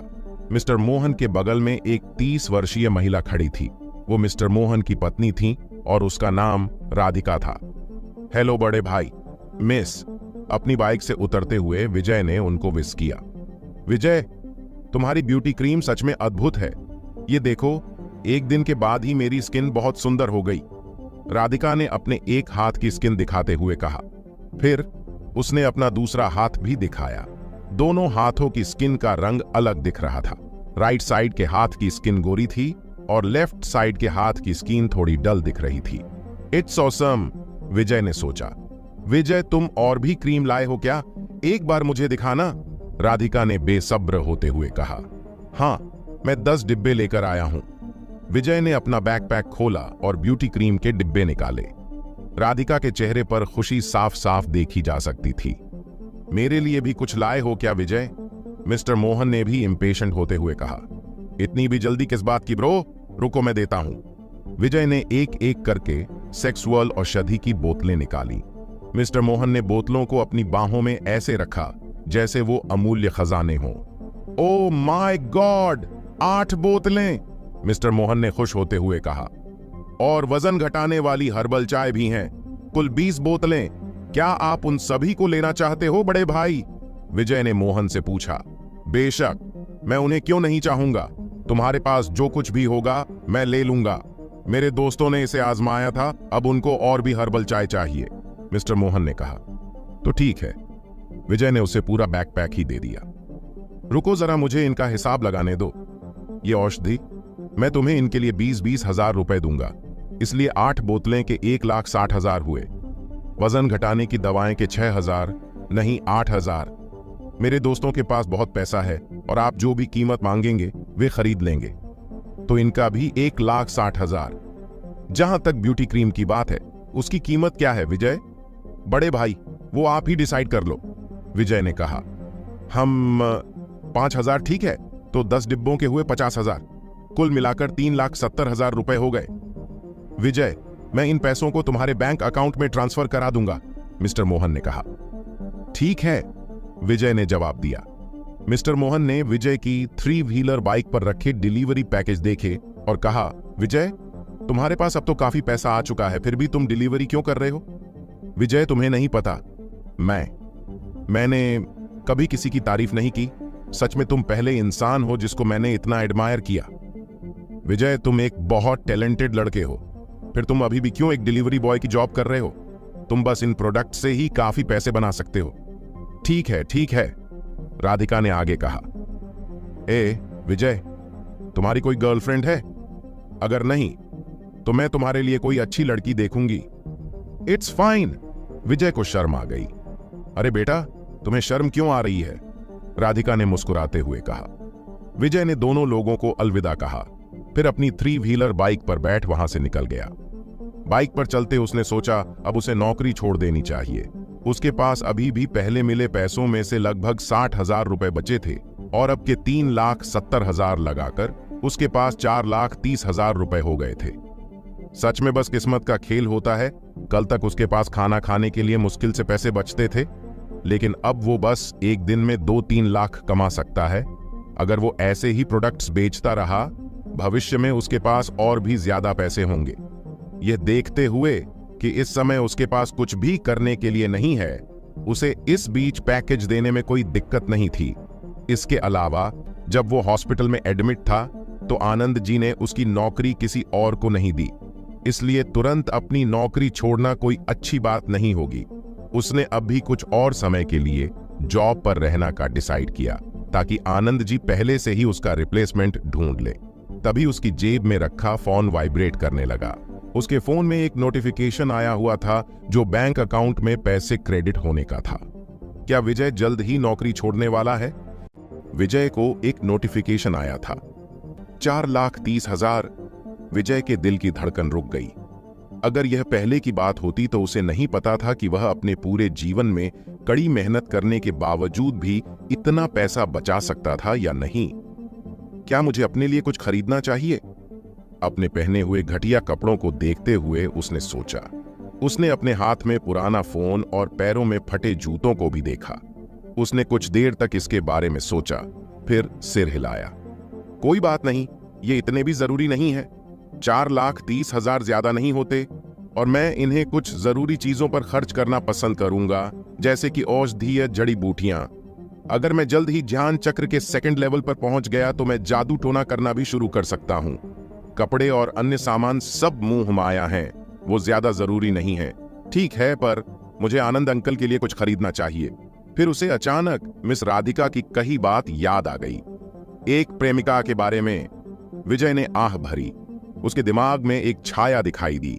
वो एक पोनीटेल वाली लड़की थी जो सुंदर, प्यारी और कोमल लग रही थी, और जब वो हंसती तो उसके गालों पर 2 प्यारे डिंपल दिखाई पड़ते। इस लड़की का नाम लावण्या था। वो उसकी पहली क्रश और गर्लफ्रेंड थी। स्कूल टाइम में वो एक कैजुअल रिलेशनशिप में थे, हालांकि बाद में उसकी जगह किसी और ने ले ली थी। वह व्यक्ति तनवीर था जो मेवात मॉडल स्कूल के प्रिंसिपल का बेटा था। इसी चक्कर में विजय का तनवीर से झगड़ा हुआ था और बाद में उसे स्कूल से निकाल दिया गया। असल में इस झगड़े की शुरुआत पहले तनवीर ने की थी। उसी ने पहले विजय को मुक्का मारा था, लेकिन वो प्रिंसिपल का बेटा था, इसलिए सभी ने उसे ही ठीक समझा और सारा ब्लेम विजय पर लगाकर स्कूल से निकलवा दिया। स्कूल छोड़ने और समय से पहले समाज में प्रवेश करने के बाद विजय ने गरीबी के कगार पर जीवित रहने के लिए संघर्ष किया था। उसने फिर कभी भी रिलेशनशिप के बारे में नहीं सोचा। अब जब राधिका ने इसका जिक्र किया था तो उसकी यादें ताजा हो गई थीं। ये सब सोचते सोचते उसका ध्यान मिस अहाना पर चला गया। उसका सुंदर चेहरा उसके दिमाग में आ गया। वो अपनी बाइक से नीचे उतर गया और एक पैकेज देखने लगा। उस पैकेज पर लिखे एड्रेस को देख उसकी नजर वहीं अटक गई। Leisure park, house number 7। यह तो मिस अहाना के लिए है। विजय एड्रेस पढ़ते हुए हैरान दिख रहा था, क्योंकि ये एक संयोग ही था। कुछ देर पहले वो मिस अहाना के बारे में ही सोच रहा था। उसने उसे फोन किया और पाया कि वो अभी घर पर ही है। फिर जल्दबाजी में घर नंबर 7 पर चला गया। उसने दरवाजे की घंटी बजाई और जल्दी ही दरवाजा खोल दिया गया। भीतर से एक सुंदर लड़की दिखाई दी। मिस अहाना। विजय ने अपना सिर नीचे किया और उसे ग्रीट किया। तुम यहां हो? मिस अहाना ने दरवाजे का सहारा लेकर खड़े होते हुए कहा। उसकी भौहें हिली और अजीब ढंग से अपने सामने खड़े लड़के को देखने लगीं। मैंने इस लड़के को बस कुछ दिनों से नहीं देखा और मुझे क्यों लग रहा है कि यह लड़का बहुत बदल गया है। उसकी आभा अब पूरी तरह से अलग है। अहाना ने मन में ही सोचा। अरे विजय, मैंने तुम्हें पिछले कुछ दिनों से नहीं देखा है और तुम सुंदर हो गए हो। उसने अपना मुंह ढक लिया और हंस पड़ी। उसकी आवाज में टोन छिपा हुआ था। विजय शर्माते हुए अपने सिर के पिछले हिस्से को रगड़ने लगा। मेरा मजाक मत उड़ाओ मिस अहाना, मैं सच बोल रही हूं। तुम पहले से बहुत सुंदर लग रहे हो, मिस अहाना ने कहा। अहाना उसकी ओर बढ़ी और अपना सिर झुकाकर उसके चेहरे को करीब से देखने लगी। अहाना जब विजय के करीब आई, वो उसकी सुगंध को महसूस कर सकता था। सच में तुम्हारी स्किन गोरी हो गई है। डोंट टेल मी, राधिका सच कह रही थी। कैसा सच? विजय उलझन में था। ब्यूटी क्रीम, मिस राधिका ने कल मुझे उसके बारे में बताया था। उसने कहा कि उसने तुमसे एक ब्यूटी क्रीम का डिब्बा खरीदा था। उसने कहा कि यह किसी तरह के प्राचीन नुस्खे द्वारा बनाई गई थी। पहले तो मुझे उस पर विश्वास नहीं हुआ, लेकिन अब जब मैं तुम्हें देख रही हूं तो मुझे लगता है वो सोच बोल रही थी। ओ, विजय ने जवाब दिया। मिस अहाना जिस मिस राधिका के बारे में बात कर रही थी वो कोई और नहीं बल्कि मिस्टर मोहन की वाइफ राधिका थी। और यह कोई आश्चर्य की बात नहीं कि मिस अहाना उनको जानती थी, क्योंकि वो दोनों ही लेजर पार्क में रहती थीं। हाँ, मेरे पास एक ऐसी ब्यूटी क्रीम है। मिस राधिका ने भी 10 डिब्बे खरीदे थे, विजय ने कहा। लेकिन मुझे नहीं लगता आपको उस क्रीम की जरूरत है, क्योंकि आपकी स्किन तो पहले से ही बहुत सुंदर है। मिस अहाना हंस पड़ी। तुम कितने फनी हो विजय। फिर उसने हैरान होते हुए आगे कहा। क्या कहा तुमने? मिस राधिका ने 10 डिब्बे खरीदे। फिर तो यह जरूर कोई अच्छी क्रीम होगी। क्या तुम्हारे पास और भी है? मुझे भी एक बार ट्राई करके देखनी है। ठीक है, मैं उसे आपको दोपहर में डिलीवर कर दूंगा। कितने पैसे की है? ओम, विजय हिचकिचाया। 5000, लेकिन पहली मुफ्त है। अगर आपको और चाहिए तो मिस अहाना मैं आपको कुछ डिस्काउंट भी दे दूंगा। अब हैरान होने की बारी मिस अहाना की थी। उसकी आकर्षक आंखें चौड़ी चौड़ी होकर खुल गईं और अजीब ढंग से विजय को देखने लगीं। उसने सोचा कि विजय उसके साथ मजाक कर रहा था। यह थोड़ा हास्यास्पद था कि घर में बनी ब्यूटी क्रीम के एक डिब्बा 5000 रुपए का था। क्या यह लड़का पागल था या वह पागल थी? मिस राधिका, उसने सच में इसे खरीदा था 5-5 हजार में? मिस अहाना की आवाज सूखी थी। हाँ, अगर आपको मुझ पर विश्वास नहीं है तो आप उनसे पूछ सकती हैं। मिस अहाना ने विजय को बहुत देर तक देखा और फिर वह मुस्कुराई। ठीक है, मुझे तुम पर विश्वास है। तुम दोपहर बाद एक डिब्बे की डिलीवरी कर देना। मैं भी उस ब्यूटी क्रीम के चमत्कार को देखना चाहती हूं। ठीक है, विजय ने जवाब दिया। पैकेज देने के बाद विजय ने आनंद अंकल के लिए कुछ सिगरेट और बढ़िया शराब खरीदी। उसने उसे बताया कि वह एक अच्छे आदमी से मिला और उसका कुछ काम करने के बाद उसे अच्छे खासे पैसे मिल गए। उसके बाद वो कुछ ब्यूटी क्रीम बनाने के लिए घर लौटा, जिसके बाद उसने उसे मिस अहाना को दे दिया। विजय फिर अगले कुछ दिनों तक ऐसे ही दिन के समय डिलीवरी करता और औषधियां बनाता और रात में अपनी शक्तियों को बढ़ाने के लिए ध्यान लगाता। उसने हर दिन आध्यात्मिक तरल की 2-2 बोतलें अवशोषित की और अपनी शक्तियों को बढ़ाने की रफ्तार को तेज कर दिया। मगर इस तरह शक्तियां बढ़ाने में बहुत खर्चा आता था। आध्यात्मिक तरल की एक बोतल को बनाने के लिए 15,000 रुपए की जड़ी बूटियां लगती थीं। इसका मतलब डेली 2 बोतलों का खर्चा 30,000 रुपए का थे। ये पैसे जलाने जैसा था। उसने अन्य औषधि और क्रीमों की एक सूची भी तैयार की थी। उसने पैकेजिंग डिजाइन में सुधार करने का भी सोचा ताकि उनकी मार्केटिंग में कोई कमी ना रहे। लगभग 1 सप्ताह बाद उसे मिस्टर मोहन का फोन आया। अरे विजय, क्या तुम्हारे पास और हर्बल चाय है? मेरे वे दोस्त मुझे हर दिन उस बढ़िया चाय के लिए परेशान करते हैं। मैं लगभग पागल हो जाऊंगा। और उस कामोद्दीपक औषधि को तो बहुत से लोग चाहते हैं। कॉल के बाद विजय लेजर पार्क जाता है। उसने कामोद्दीपक औषधि की 10 बोतलें, वजन घटाने वाली औषधि की 20 बोतलें और ब्यूटी क्रीम के 10 डिब्बे मिस्टर मोहन को दिए। इन सब का अमाउंट लगभग 4 लाख रुपए हुआ था। अरे विजय, मैंने अपने उन दोस्तों को तुम्हारे बारे में बताया और वो लोग तुमसे मिलने के लिए बहुत उत्सुक हैं और तुम्हें अच्छे से जानना चाहते हैं। तुम्हारा क्या ख्याल है इस बारे में? विजय हिचकिचाया। अरे, इसमें सोचने की क्या बात है? मेरे सभी दोस्त पॉलिटिशियन और ऑफिसर हैं। यदि तुम उनसे जान पहचान बढ़ा लोगे तो यह फ्यूचर में तुम्हारे लिए फायदेमंद होगा। विजय ने इस पर थोड़ी देर सोचा, फिर मान गया। ठीक है, यह तय रहा। मैं कल रात तुमको उनसे मिलाने के लिए लेकर चलूंगा। इट्स ओके विजय, लेकिन मुझे तुम्हारे कपड़ों से कोई दिक्कत तो नहीं, पर फिर भी तुम कल कुछ अच्छे कपड़े पहन लेना। अब तो तुम्हारे पास काफी पैसा है, तो कुछ पैसे खर्च करने में बुराई नहीं। जैसा कि कहा जाता है, जो दिखता है वहीं बिकता है। विजय फिर मिस्टर मोहन को कल रात मिलने का बोल वहां से आ जाता है। वो अपनी बाइक पर चलते चलते सोच रहा था, उसने इनसे बेहतर कपड़े कभी नहीं खरीदे थे। कुछ देर सोचने के बाद वो अपनी 3 व्हीलर बाइक से DLF मॉल आ गया था। DLF मॉल गुड़गांव शहर के सबसे बड़े मॉल्स में से एक था। यहां अलग अलग तरह के ब्रांड्स के कपड़े मिलते थे। कुछ ब्रांड्स के कपड़े तो इतने महंगे थे जिन्हें खरीदना हर कोई अफोर्ड नहीं कर सकता था। विजय ने जब मॉल में कदम रखा तो उसको अनगिनत नजरें अजीब तरह से घूरने लगी थी। कुछ नजरें तिरस्कार भरी तो कुछ घृणा भरी थी। उस समय विजय ने एक सफेद शर्ट और एक फटी हुई जीन्स पहनी हुई थी और उसके जूते भी थोड़े फटे हुए थे और यहां तक कि उसके बाल भी गंदे थे। इस तरह के कपड़े पहने वो बहुत गरीब दिख रहा था, क्योंकि पहले पुराने जमाने में लोग इसी तरह के रंग बिरंगे कपड़े पहनते थे जिनको फैशन का F भी नहीं पता होता था। देखो, वो गरीब लड़का कहां घुसा जा रहा है। अरे, वो गरीब लड़का DLF मॉल में जाने की कोशिश कर रहा है। क्या उसे पता नहीं वो कहां जा रहा है? अगर वो वहां से कपड़े का एक टुकड़ा भी खरीदेगा, उसकी पूरे महीने की पगार उसी में चली जाएगी। आसपास के लोग फुसफुसाकर बातें कर रहे थे। विजय ने गुस्से में अपनी मुट्ठियों को बंद करा और उन लोगों को नजरअंदाज करते हुए अंदर चलना जारी रखा। चारों ओर देखते हुए वह एक शॉप में घुस गया। दुकान में खड़ी एक सेल्स गर्ल ने उसे देखा और भौहें सिकोड़ते हुए अजीब सा चेहरा बना लिया। यहां तक कि उसके तिरस्कार भरे भाव साफ देखे जा सकते थे। इस तरह का गरीब फटीचर लड़का DLF मॉल में किया कर रहा है। उस सेल्स गर्ल ने विजय को देख मन ही मन सोचा। विजय को एक बिजनेस सूट को छूने के लिए आगे बढ़ते हुए देखकर वह तुरंत चिल्लाई, इसे मत छुओ, तुम उस सूट को नहीं खरीद पाओगे। विजय की आंखें गुस्से में छोटी हो गईं, लेकिन वो सेल्स गर्ल की बात सुनकर भी नहीं रुका और उस बिजनेस सूट को छूकर देखने लगा। अरे, तुम बहरे हो क्या? मैंने तुमसे कहा था कि मत छुओ, क्या तुमने सुना नहीं? ये कपड़े महंगे हैं। अगर ये गंदे हो गए तो क्या तुम इनकी कीमत चुका सकते हो? सेल्स गर्ल गुस्से में चिल्लाते हुए उसके पास आ गई। विजय ने प्राइस टैग पर नजर डाली और हंसते हुए कहा, बस 9,000। ये ज्यादा है क्या?